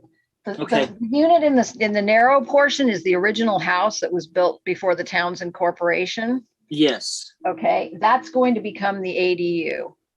If you travel up to the much wider portion of the property, that already has a 2-story, 1,010 square foot structure. Okay. And it already has gas to it. It has 2 living units in it right now. That building is going to be expanded and remodeled. And our ordinance says that new structures can't have gas. So originally the building official didn't take a careful enough look at it, or might have been grappling with what I grappled with. You have an illegal building. If it has gas to it, do you treat it as a whole new building when you're reviewing it? Or do you live with the situation that's already there that wasn't created by this owner? The building was built by a previous owner. And the building official changed his determination. And he's saying this is a remodel addition. So it's not subject to having no gas. If it has gas now, it can continue to have gas. So a remodel addition has nothing to do with whether it's been lived in or vacant, or whether it's more than a 50% remodel? They're talking about right now about so the building officials in the state of California are all considering whether they want to expand these building code regulations to include 50% remodels. But right now, the ordinance just says for new structures. Oh, that's too bad.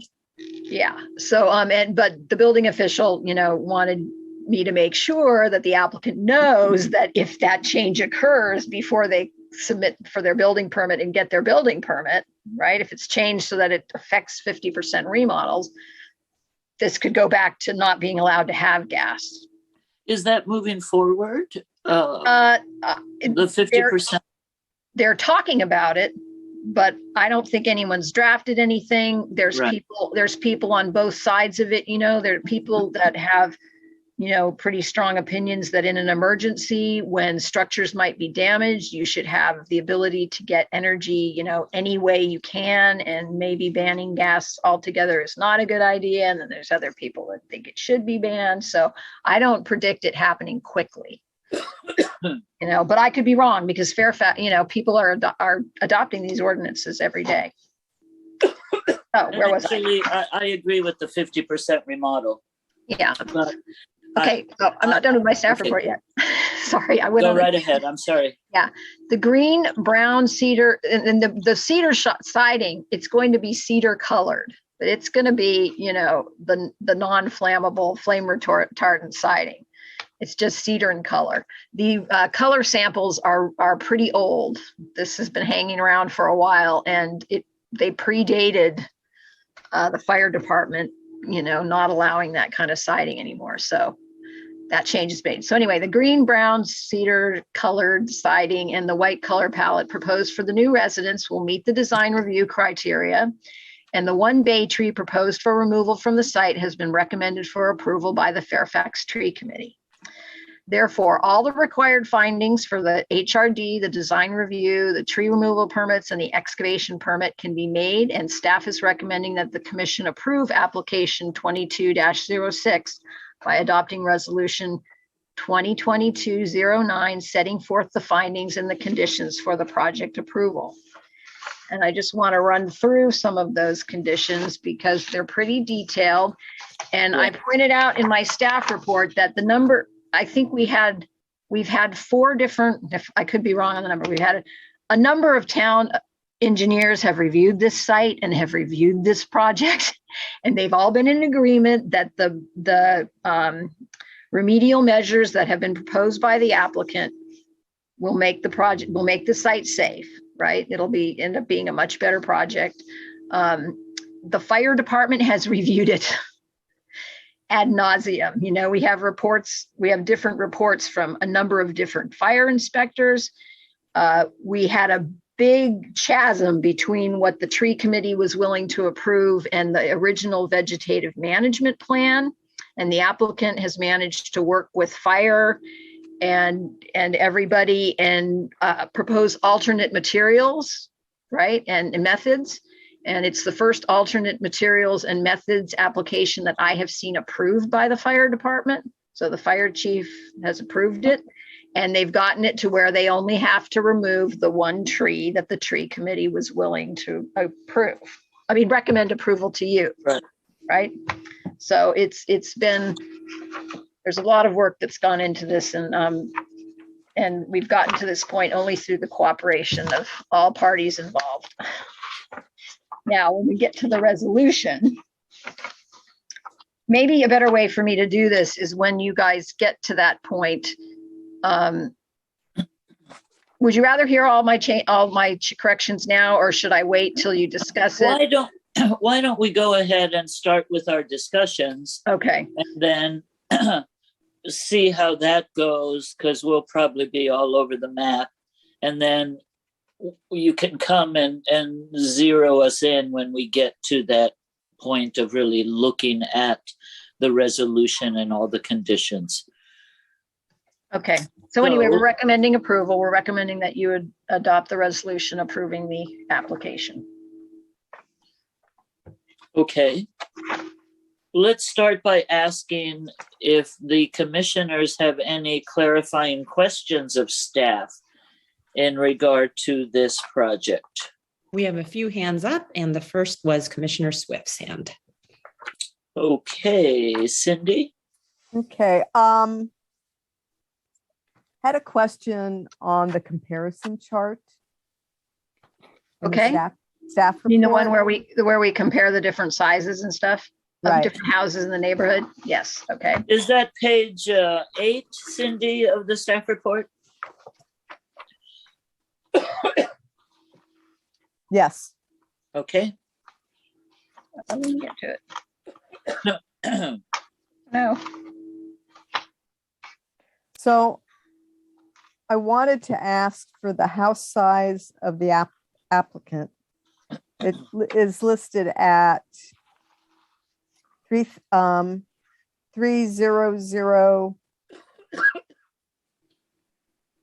8. And I was wondering I hope how you came on that, because looking at the application, it says the house is 2,141 square feet. And that says that it includes the ADU. Oh, I might have added the ADU in twice.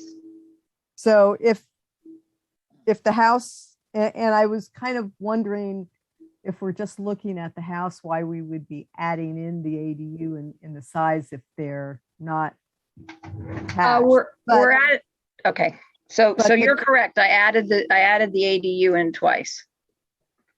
So it really should be, hang on. So it's not 2918. 3,928?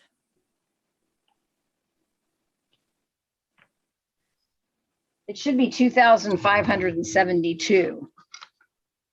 And that includes, is that the number that you got, Cindy, when you added it up?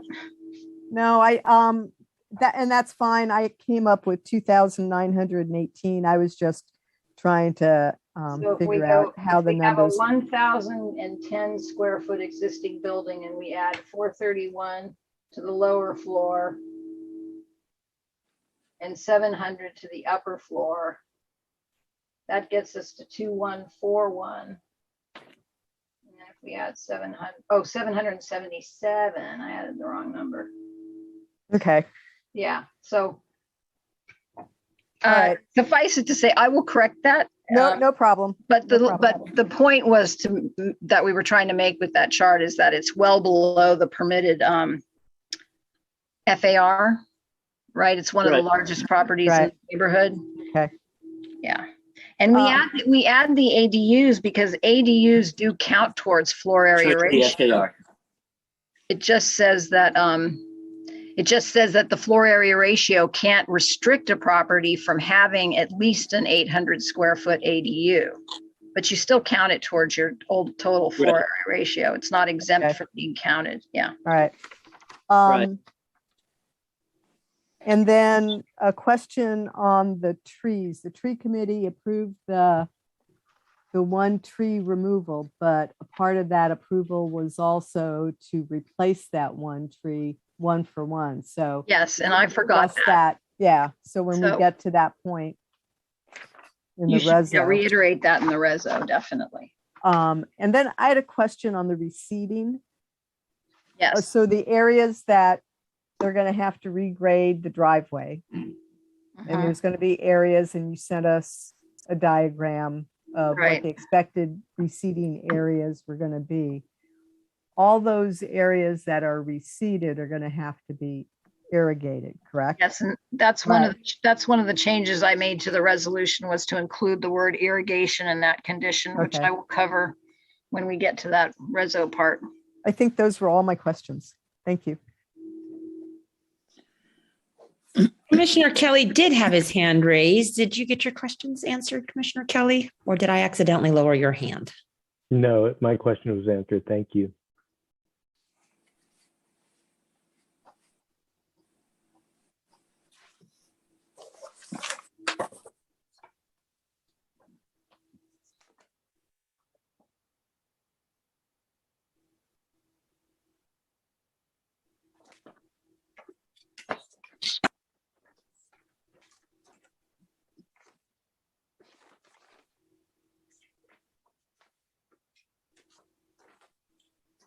Are there no other commissioner questions for staff?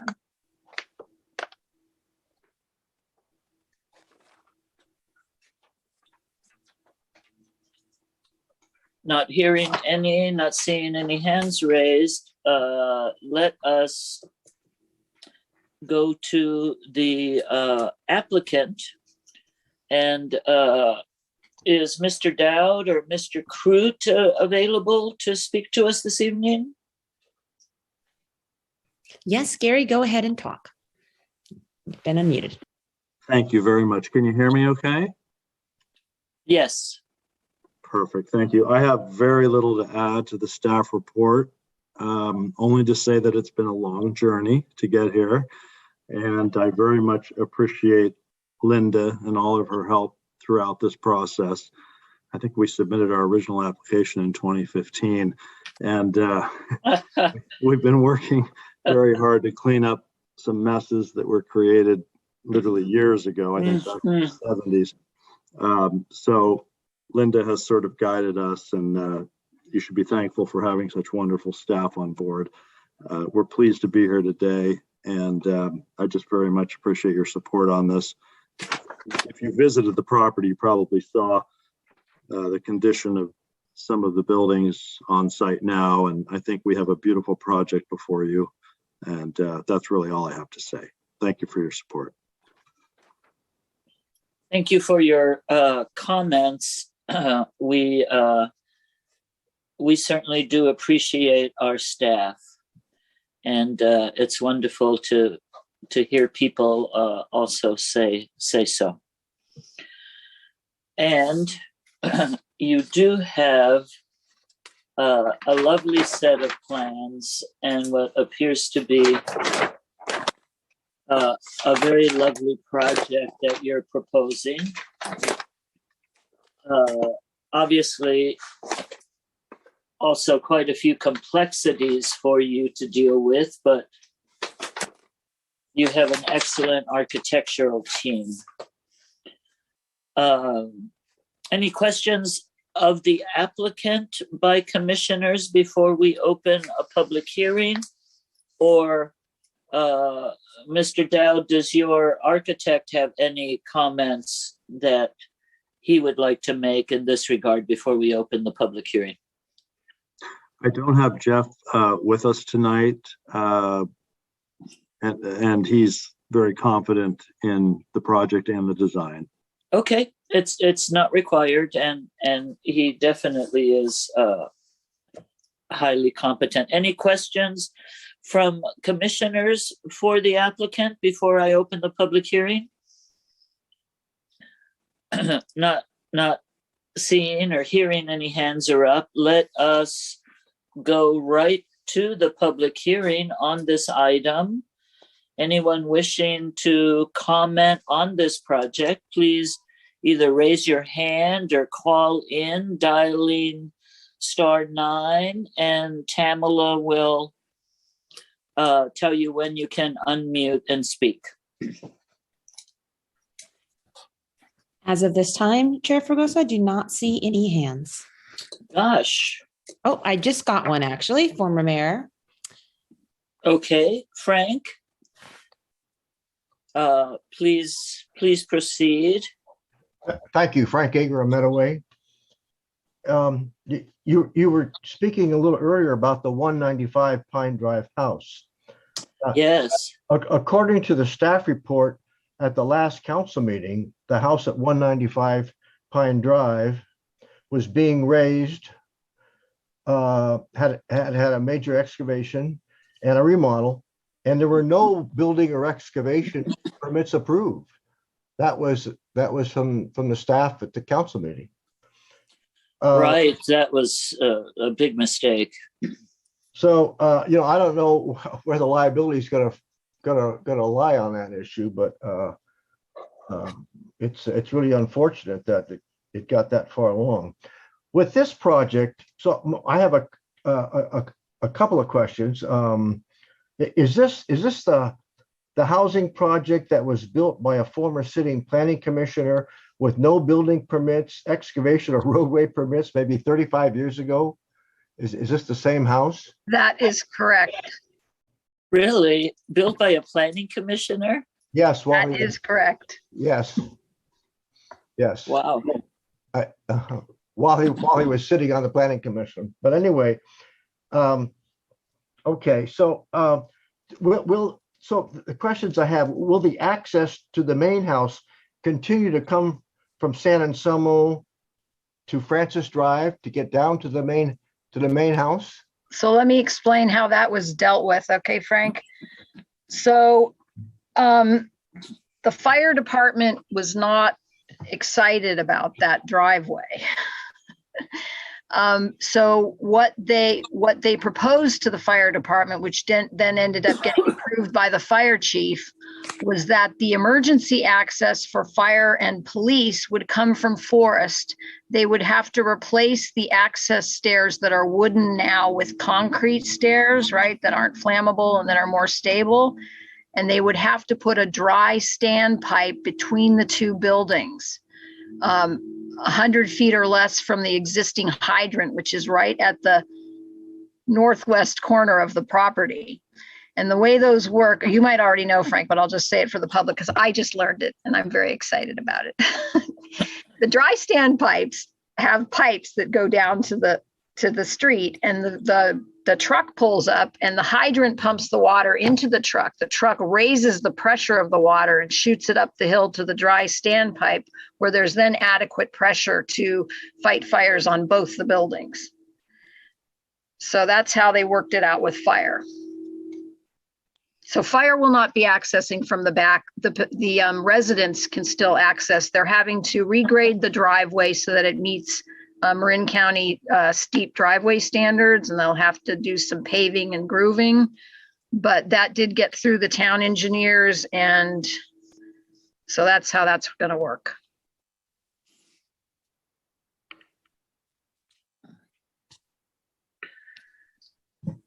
I see no other hands at this time. And of course, they're going to have to be sprinklered. Right. Right. Okay. Actually, Frank Yeah. just raised his hand again. Would you? Briefly, please, Frank, we're going to close the public hearing after you speak. Oh, thank you. I actually have 4 questions. That was just one, and Linda, answered one of them. So does the question, another question is, will the project in any way block the public access trail from Hillside that goes down to Forest Avenue? No, There's an old trail that the kids used to I've hike walked it. to. It's not blocking that trail. Okay, good. I Okay. walked it just last week. Oh, good. Perfect. Okay. And then, is it, I would recommend that the planning commission place a requirement for rent control on the accessory dwelling unit in order to somehow, provide some affordable housing in Fairfax. I think that is an option. And then the last question I have is, it's great that they're trying to legalize that whole project up there, but I'm wondering why it's taken 30 plus years to get it legalized.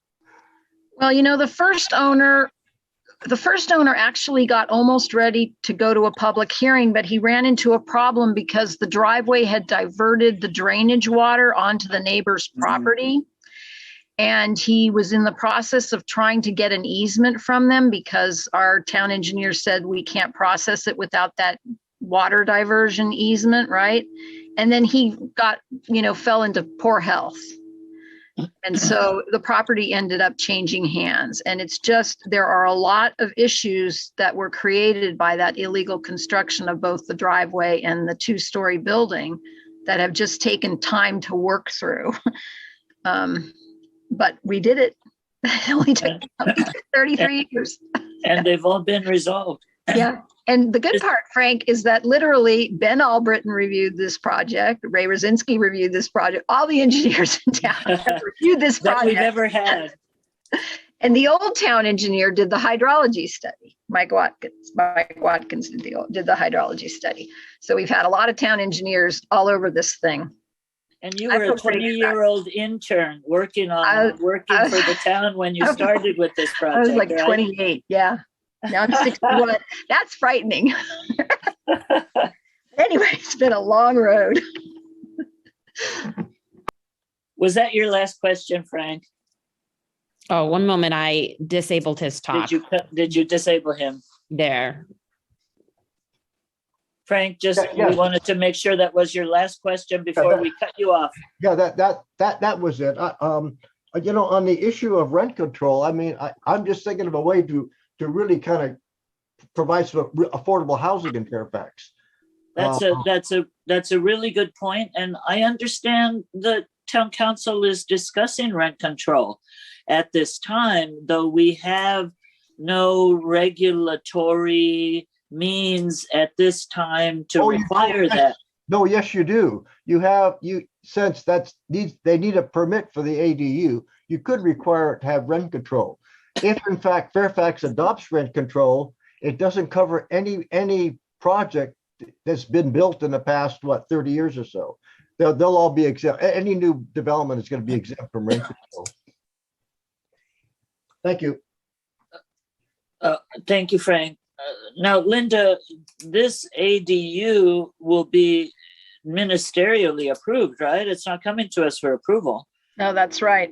There is no rent control requirement. We don't have any rent control regulations in place in the town. It's, you know, it's a problem Marin County wide that has bothered me. Everyone talks about in Marin County about wanting affordable housing, but none of the communities seem to be willing to step up and put the legislation in place so that they can actually create, Yes. you know, affordable housing type laws. And, you know, Yes. if you wanted to do something like that, I would have to recommend that you continue it and that we talk to our town attorney, because I don't know that At this time, I do not believe we have any policies that allow us to make such a requirement. So let's move on. If that was our last public comment speaker, I will now close the public comment period on this project and bring it back to any final commissioner comments or questions before Linda walks us through all the changes that have been made. And maybe we just walk through the entirety of the reso, Linda, so that we are perfectly clear when you and I have to sign off on these. Okay, and so here's the problem. Here's what happened. It's been nuts down here. I sent you 2 different resolutions. Right. And all the changes didn't get into either one of them. So on page 1, the first whereas, there in some of the copies that you have, there's a question mark after the June 24th, 2015 date, which is. Okay, I'm sorry, hold on. Let me get to that page. Okay. We're talking about attachment A. Are we talking about attachment A? Yes, it's a resolution. All right, attachment A, page 1. First whereas? There was so the first whereas in the last line, there was a question mark stuck between the June and the 24th. Oh, yes. That should be deleted. The question mark goes out, okay. The second whereas, there should be a "the" in front of application. The application was deemed complete. There is a "the." Okay, well, that's the thing. I'm going through all the changes that I made in both of them because some of them got into one that I sent you and some of them got into the other one, but all right, some have been left out. So we just want to make sure. That was pointed out to me by Commissioner Swift in my delirium. I sent 2 different resolutions and they were both different. So Linda, before you get past that, and I don't know if you want to do it within this, but before you get past that second whereas, the whereas is spelled wrong. Oh, it certainly is. Thank you. Okay. And then if you go down to the 4th whereas, the 3rd policy. I don't know. 1.4. Policy LU 7.1.5. Oh, okay. It's supposed to read as follows. New and renewed residential development shall preserve and enhance the existing characteristics of the town's neighborhoods in their diverse architectural style, size, and mass. Perfect. Some of them would have the size and mass out of it, but size and mass is supposed to be in there. Okay. Perfect. On page 2, under the design review section, it's the first 2 sentences the first 2 lines are supposed to read this way. The irregular shape of the house with additions at both the northwest and the southeast corners of the existing approximately square 2-story structure. Okay. Then we move on to page 4. The last. So everything else is correct. Okay. Well, no, I'm sure you guys found some other things that probably aren't correct. I'm only going over the ones I know are incorrect. Okay. Okay. On page 4, the condition 10 or item 10, the very last line is supposed to say disturbed during the construction, excavation, or. Excavation or, and continues with trenching operations. Yes. So this is correct. Okay. Actually, Now, those were just little ones, but now here come the big ones. On page Okay. 10, on 7, page 8. 10, we deleted the original condition 50 where the building official was requiring the project to not have to be all electric. So your version that you have should cross out 50. 50 becomes, I'm going to read 50, 51, and 52 to you. 50 is supposed to be the site grading plan submitted for the building permit shall include details and criteria based on recommendations from the geotechnical engineer, including but not limited to subgrade preparation, fill, soil criteria, fill placement, compaction requirements, etc., and include details for new pavement section thicknesses and construction specification for materials and compaction. That's, I didn't write all of that down, but I've got Yeah, if you have that the first 50 part. gets replaced with the grading plan. Okay, and then you'll have that language when we look at the final. Okay. yeah, I'll That's stop reading 50. the whole thing. Then 51 should start where grades of the driveway will exceed 15%, grooved concrete or other acceptable traction aids, and then it goes on. Okay, hold on, please. Where grades of the driveway, So you don't have that one, Norma? I do not. Okay, then It's maybe I, 51 says the town engineer shall review the final. okay, then I think I better read 51 and 52. That means that some of you didn't get them. Okay, I'm going to read them in their entirety then. Okay. So 51 is supposed to read, where grades of the driveway will exceed 15%, grooved concrete or other acceptable traction aids should be provided to ensure passability for passenger vehicles during wet conditions so that the on-site parking may be fully utilized. The proposed gravel driveway surface detail shown on page C 4.0, detail 8, driveway gravel pavement is appropriate and acceptable for the lower relatively level portion of the driveway only. And then 52, Linda, yes, maybe if I could just say that there was a redlined version that was emailed to us on the 26th of April. So that's the one that had some 50, 51, and 52 in it that she's reading. and then the most recent one, I sent an older version that didn't have these in them. So Today. because it's crazy down here. So 52 and condition 52 should read, all drainage improvements must be designed, sized to accommodate runoff from a 100-year storm event. Hydrologic calculations should be submitted indicating that the site drainage system has been designed in accordance with town standards and to result in no net increase in peak flow rate during a 100-year storm.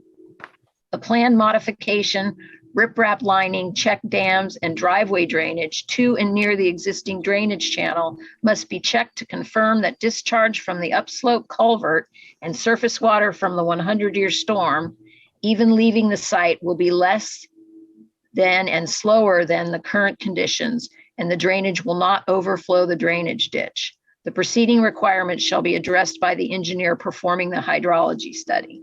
And I'll point out that there's a condition in here that the construction plans taken in with the building permit have to be reviewed and approved by the town engineer. So they're not just going to be sent to Coastland. They're going to be reviewed by the town engineer. And then 53 starts with the town engineer shall review the final stamped and signed project civil and structural plans. And then I think you guys have 54, 55 in the third line down. We wanted to add slope surface shall be trimmed to expose firm soil, which shall then be reseeded and irrigated to grow erosion resistant vegetation. 55 only says the surveyor shall mark the location of the property lines in the field prior to start of construction. Okay, so you're looking at a different version. Okay, I'll just cross it out altogether.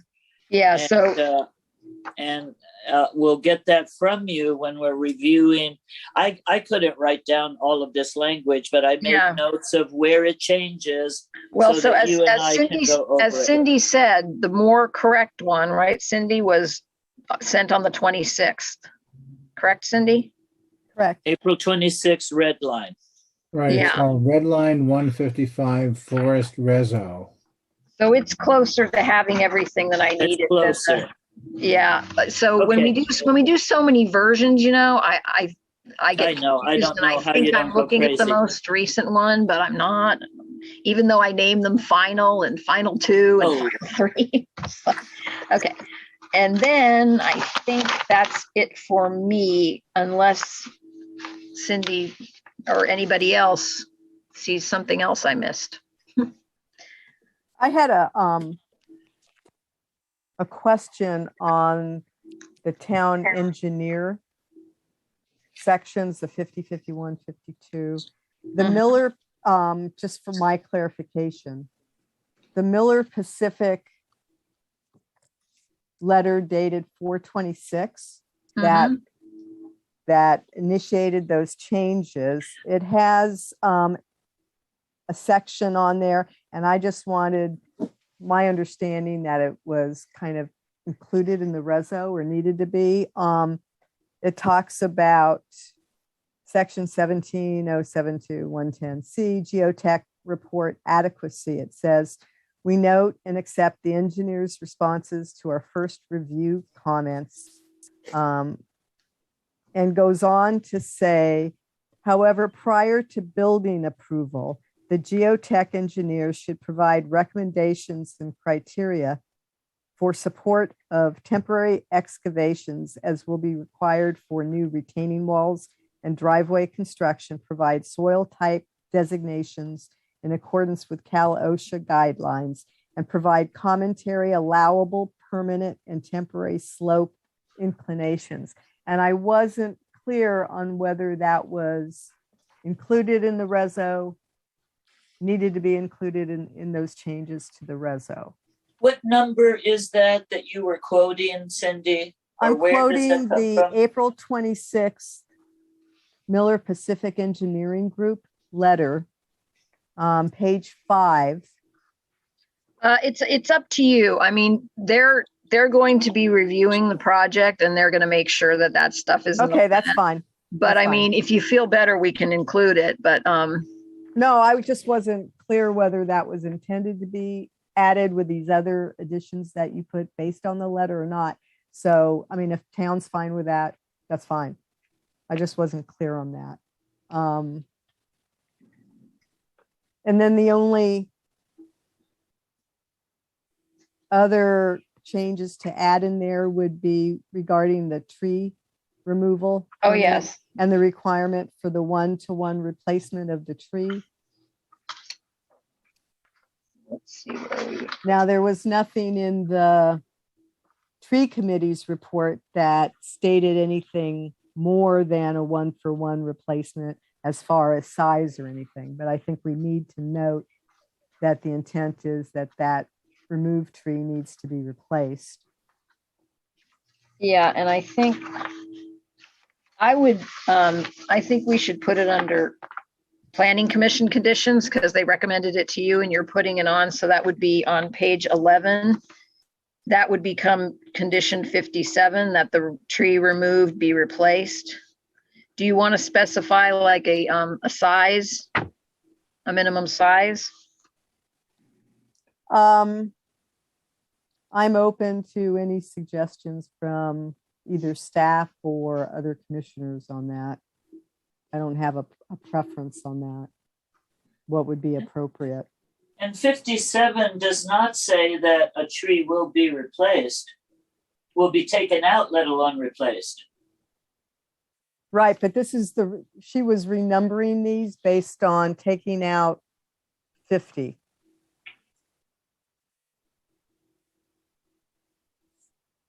Okay. So right now, planning commission conditions has the dark sky paragraph. So along with that would be what Linda is saying would be the tree replacement condition. However, that fits in number wise at this point. So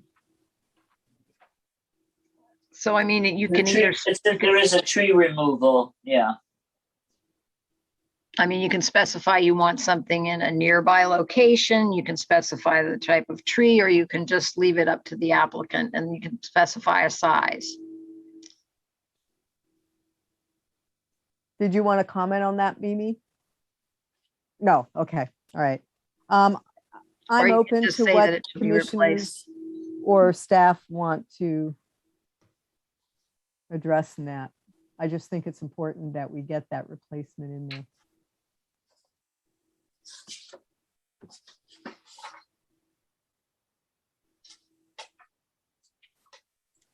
Well, I guess we'll find out if someone makes the motion, whether they want to Okay. specify a type of tree or. Well, Commissioner Newton has her hand raised.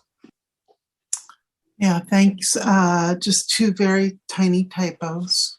Okay, Paragraph 35 of the not redlined version uh-oh. says, Okay, wait. I have to get to that. Okay. 35 of the not red line version. Is that all the district's rules and regulations in effect. not It if should be. effect? Okay, Do you see that, Linda? all Yeah. the district Yep, rules and I see it. regulations in effect. Got it. And then in the next paragraph, I think it's supposed to be if Marin Municipal Water District officially Yes, thank in you. place. Yep. That's it, over. Officially Thank you. in place, the provision, okay. And then page 11. The red line version or the original one?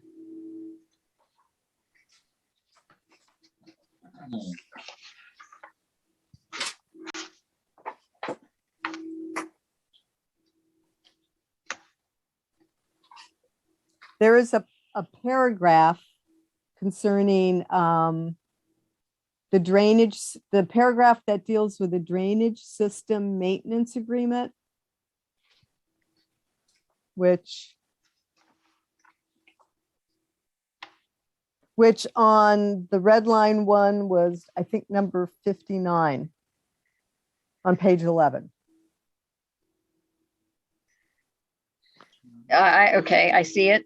Okay, so that last sentence, I'd like to change that to a copy of the recorded agreement Very good.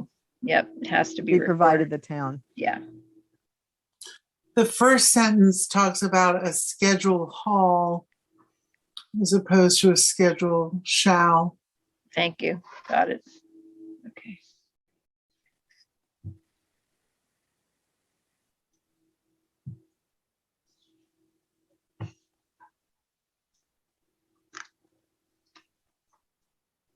That was it for me, other than, that was it for me.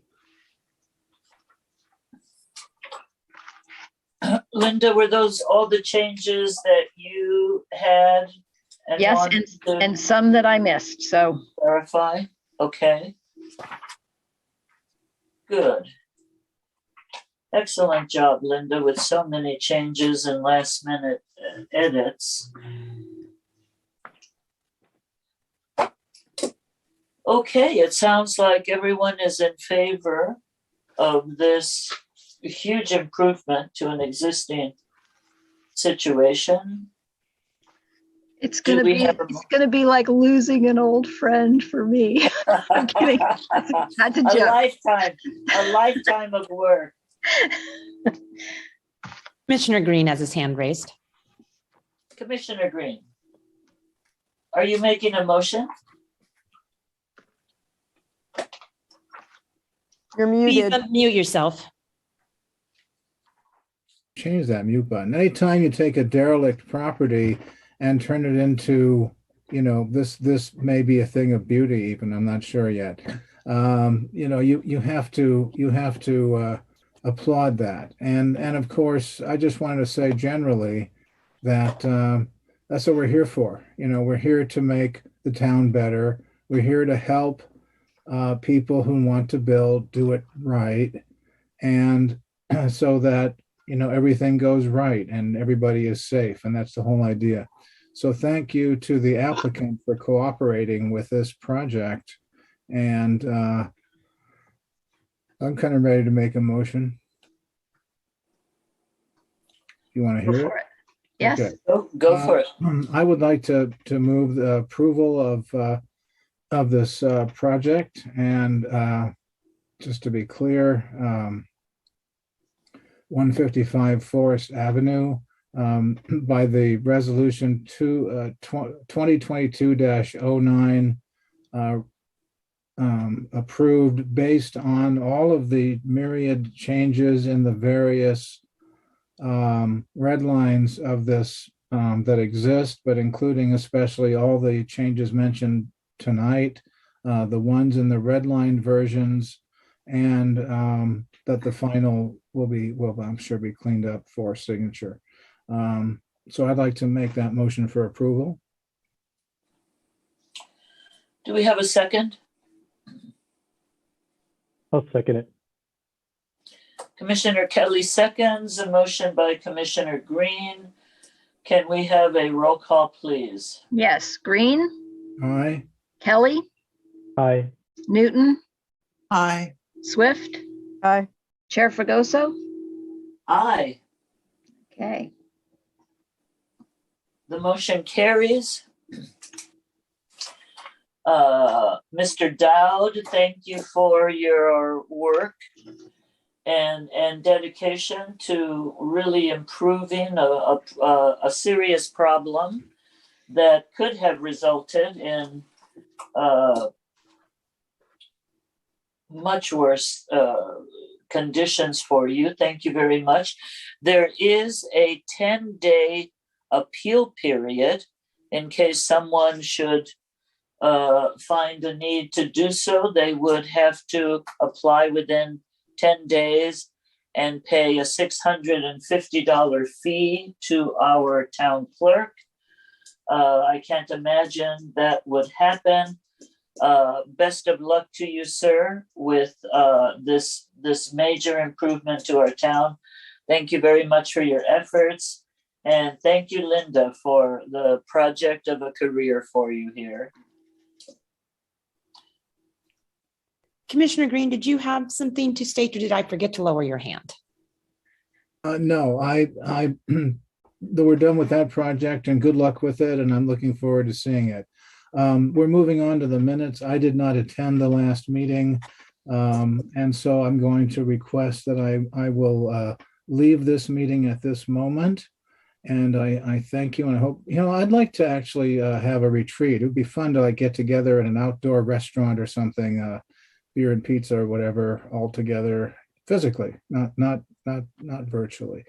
Just a suggestion. So I'm going to request, I'm going to just do it, leave this meeting tonight, and thank you guys. Thank you so much. Thanks for joining us. Great idea on the retreat. We'll see what we can do about that. It would be great. Okay. Oh.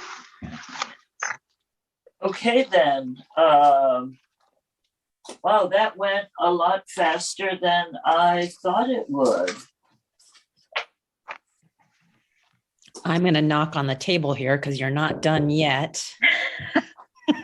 No, we're not quite there, are we? I was just looking for my agenda, in fact, that I've lost. Oh, here we go.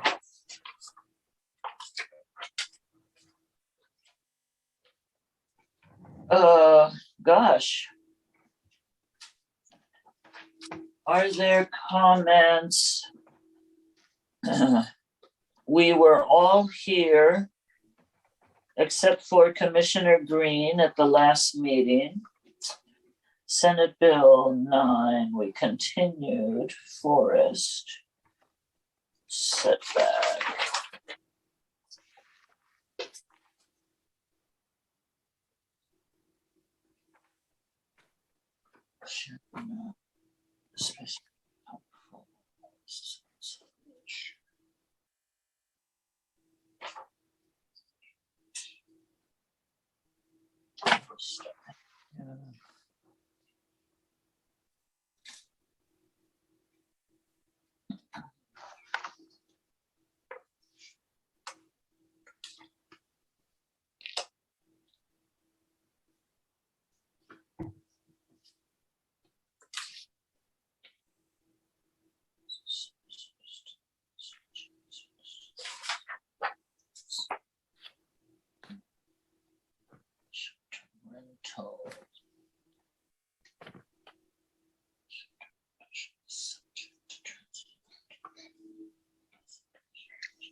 Stage.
Chair Fregoso, Yes, ma'am.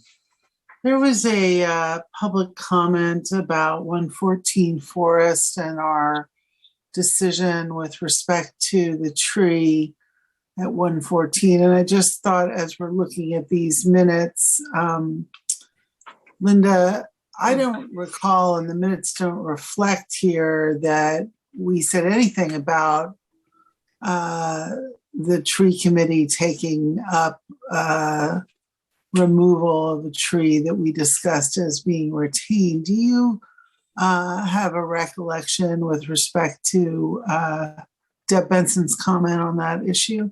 I don't remember discussion about it, but we usually put a standard condition in that if there are any other trees that are determined that have to come out after your hearing, that they shall get a tree removal permit, right? So it implies that they do need to go back and get a tree removal permit. And I think the way we'll handle this one is,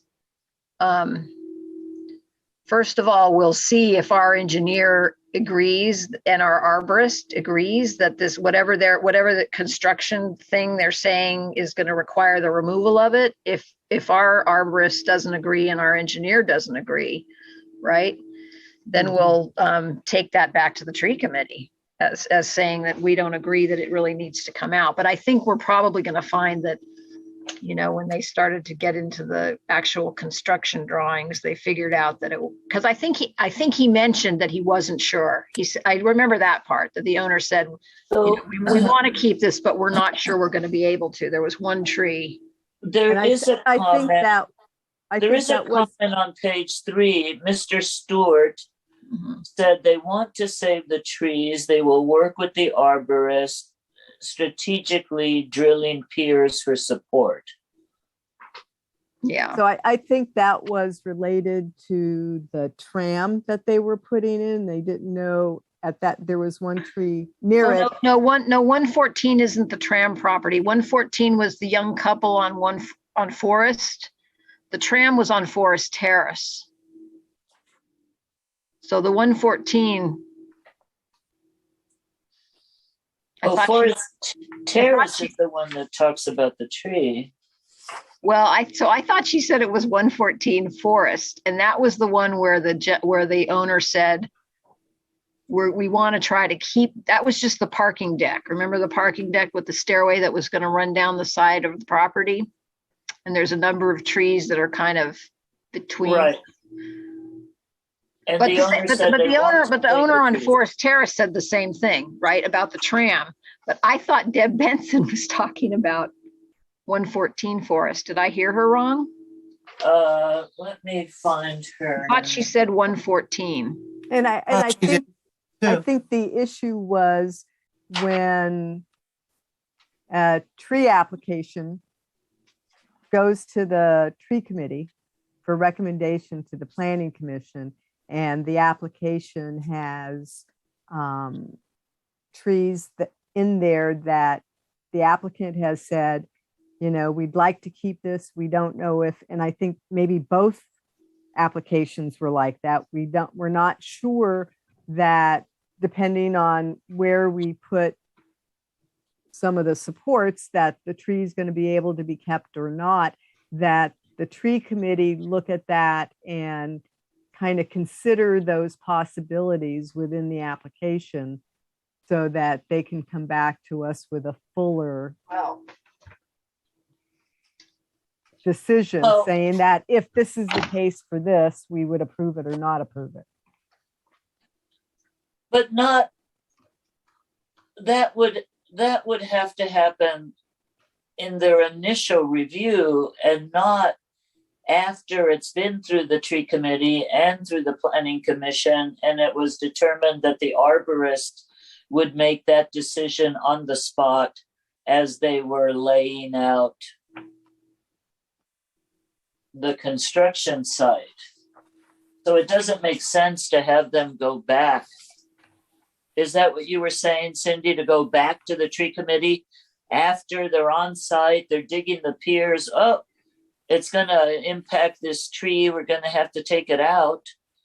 So It doesn't- there's two situations. One where they come in with an application and they want to do XYZ to 5 trees. Then, and that's all clear. Then they decide maybe during the project at some point that they want to do something in addition. That they would have to go back to the tree committee. In the cases we had recently, there was some indecision at that time that it went to the tree committee, whether they were going to be able to Right. keep a tree or not, depending on final plans of like where they put the tram or final Exactly. plans for other things. And if that's stated in the tree application, the permit application that goes to the tree committee, I think the discussion was that the tree committee should perhaps consider those possibilities during the tree committee meeting and then give us back the recommendations that address those possibilities as well. They may not always know at that point, though. At that initial review, they may not have the full set of drawings that we get. They may not have that level of discussion that we have in terms of what are you doing with the driveway or what's happening with, the drainage system there. And so if they had the information, sure, but it doesn't sound like they have the information when they make their decision. Right, but they may have some idea based on the application from Sure, the if they have arborist some that idea. there is a potential that this may need to be removed. So they have that information.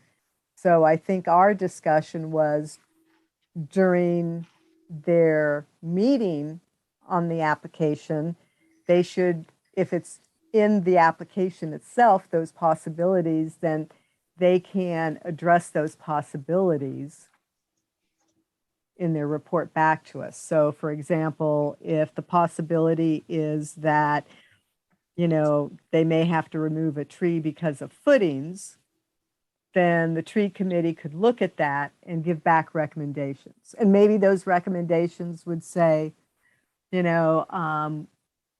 would approve that, but we would want to replace that tree with something else if that should occur. But I think they may have some what ifs in some applications that go before them that they can then give us back recommendations based on that. And I think that was the sense of our discussion at the last meeting. So am I Thank you. am I understanding that you want this to, this can add 2 months to the people's application? It means you're It saying can't that go back. you want it to go to the tree committee and then come back to you again? Is that what I'm Which hearing? one?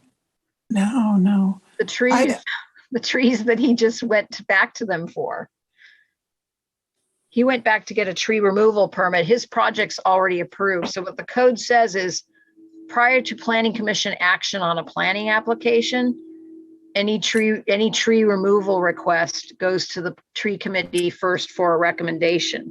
But once the project is approved, the code doesn't say that they have to go back again if they discover they need a tree removal. It says they go to they would they have to get a tree removal permit, but it doesn't go through the same process. And I think what Deborah was saying is the tree committee felt like they didn't really have any direction on how this was supposed to go. So I think what we'll do is the next time I'll talk to Susan, and the people will have to they'll have to have their arborist give a report, and our arborist and our engineer will have to review it before it goes to the tree committee. So the tree committee has input from our engineer saying, yes, this is the way the foundation has to be built. And then our arborist would either say yes, and it can't be done that way unless the tree is removed. And then the tree committee will have direction. You know what I mean? They'll have advice. So they don't usually get that information. Well, they don't always get that information at that level. They usually get an arborist report, but sometimes not. So I think if they're coming back for a tree removal that's already gone to the planning commission, I'm going to have to talk to the person that processes these and say, if it's a tree involved in a project that's already been to the planning commission, they're going to need to run it by me so I can say, why are you doing this? And then I can make the determination. If they're using the excuse that the foundation can't work around the tree, I will say, before we can process this, we need something from your engineer explaining why it can't be engineered differently. And then our engineer and arborist will review it and see if they agree with that. If they agree with it and there's no way to really save the tree, then there's no recourse. I mean, that's that, right? But if they disagree, then they're going to have to haggle back and forth until they come to some kind of agreement. And the arborist is the one. I mean, if that sounds good to you guys, I can't think of any other way to. Yeah, that sounds right to me. And with that, unless somebody else has an objection, I'll move to approve the minutes from our March 24th meeting. Thank you, Mimi. Do we have a second? Second. Hey. First and second, Newton and Kelly. Green? Oh, he's not here. Kelly? Aye. Newton? Aye. Swift? Aye. Chair Fregoso? Aye.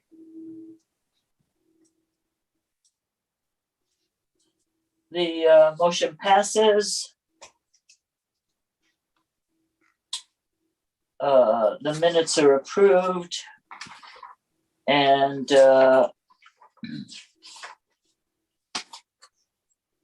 we don't have another item to review, but there is, are there any, we don't have a planning director's report, but we do have an agenda item for commissioner comments and requests. We'll add Commissioner Green's request to a gathering.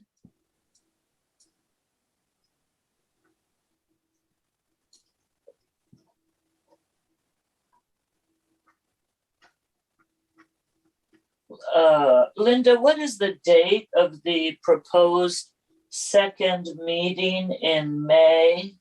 The 19th, but I still am waiting to hear from people to determine if we're going to have enough commissioners to do it on that day.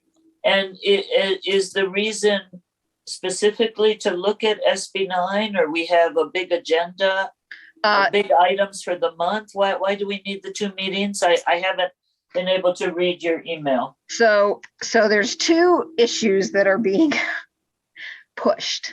And we're not sure yet, Janet and I aren't sure yet which are going to be on which meeting. Your regular meeting, they might be both on the special meeting if we can get one arranged.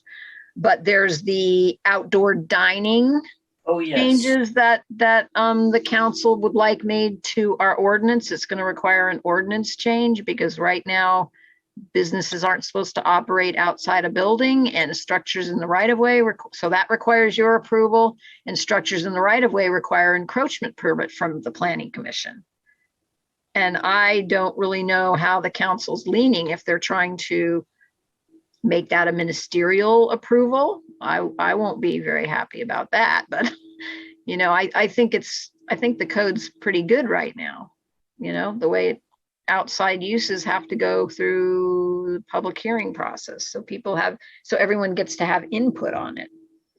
But anyway, we don't know. So anyway, that's one of them. And then the SB9, those two we're trying to get through. And we also have, right now, like 4 applications, possibly 5 applications. There's no way we can do that at one Oh, meeting, really? all that stuff. We have 4 or 5. Yep. That will be Are ready.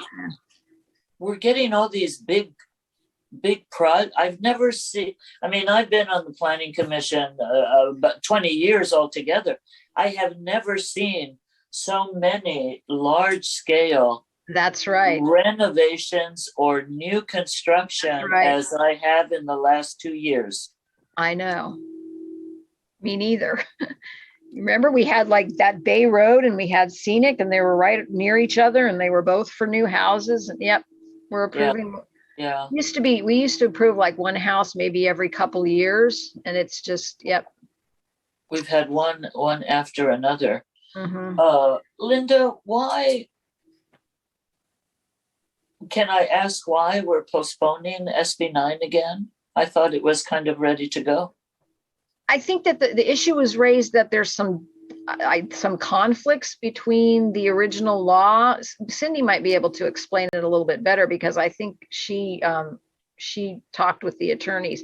That's basically the problem, right, Cindy? There are conflicts, and so the attorneys want to, take a look at it. They want to they might talk to you guys individually again. I think Because Janet said this is the law is the law, and so there's little that we can do, little tweaks, but there's not major changes that can be made to the SB9. so at the February meeting, commissioners made comments about the codes that were provided to us. Things that perhaps were different between chapter 17 and chapter 16 on the same item. There were suggestions for changes to it. So what we got back for this meeting was the exact same draft chapter 16 and chapter 17 changes. There were no differences in what we got for this meeting as was presented at the February meeting outside of a few findings. So there was the major difference of the limit of no more than 2 units on a split lot. A unit defined as either a duplex, an ADU, or a JADU. Whereas before, legal counsel had indicated we could go up to 8 units on a lot that got split with 4 units on each split lot, which is not the case. And that was a major clarification that was made. But otherwise, it was basically the same language.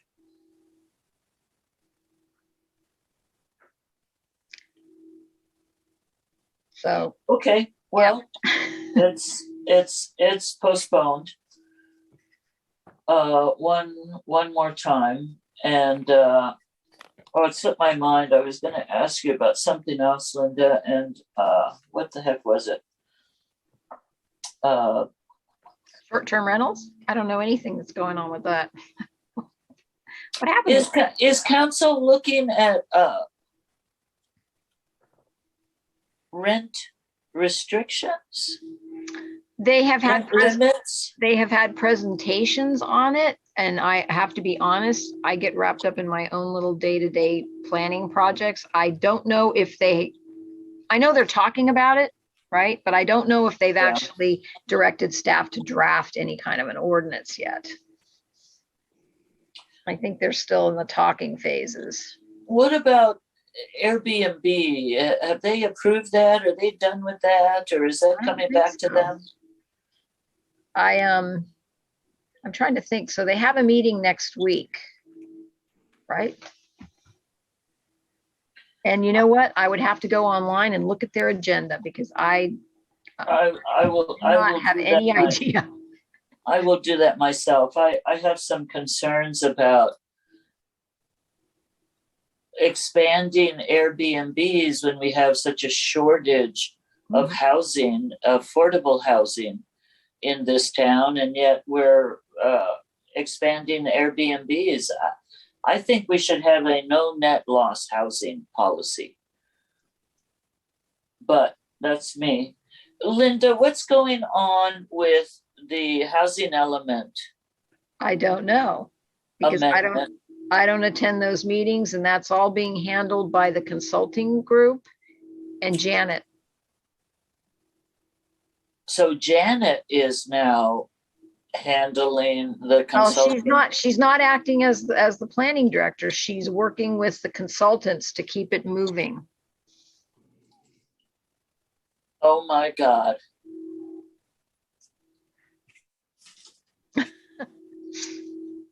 I'll leave it at that. Yeah. That's scary. Okay. Okay. And I see that Ben has formally resigned. Yes.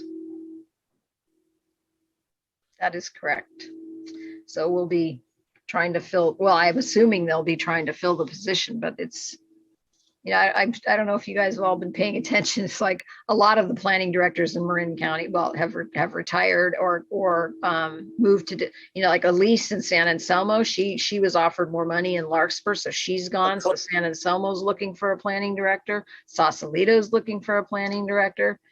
Now we're looking for a planning director, and we historically have the least amount of salary to offer.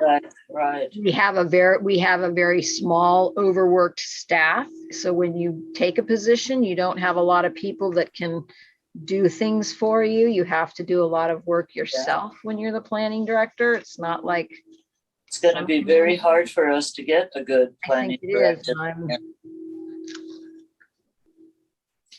I'm hoping we can get, I don't know if you guys, do you remember Craig Whitmore, the gentleman that filled in? Did any of you remember him? He was great. Anyway, maybe we can get someone temporary that can fill in, someone that's retired, right? Yeah. That's willing to take it on. I don't remember Craig. I think that was his name. I might have his name wrong, but I just remember having lovely, when he thought a meeting was going to get too heated, he would schedule the meeting down in the women's club, right? I can remember some good fights between the Ray Rosinski and the project engineers on 200 Toyon. It was really good. So if he thought it was going to get loud and ugly, get them out of town hall. I knew how he thought the meeting was going to go by where he decided to hold it. That's which planning directors was he in between? Do you remember that? Boy, I think he was before Jim. Oh God, that takes us. It was quite a while ago. Yeah. Hey, you guys. Anyway, kind of late. Just wondering if we should close we're in a different time zone. What time is it? I'll make a motion that we adjourn the meeting, if that's where you were going, Mimi. I'll second that. Okay. All right. Do we need a roll call? Yeah, I'll just do it. Green? Oh, he's not here. Kelly? See, I'm tired too. Kelly? Kelly, did you fall asleep? There he is. I couldn't get to my button. Aye. Newton? Aye. Swift? Aye. Chair Fagoso? Aye. Okay. And with that, we'll say good night. Thank you all. Linda, you and staff Good night. should get a prize. Recording stopped.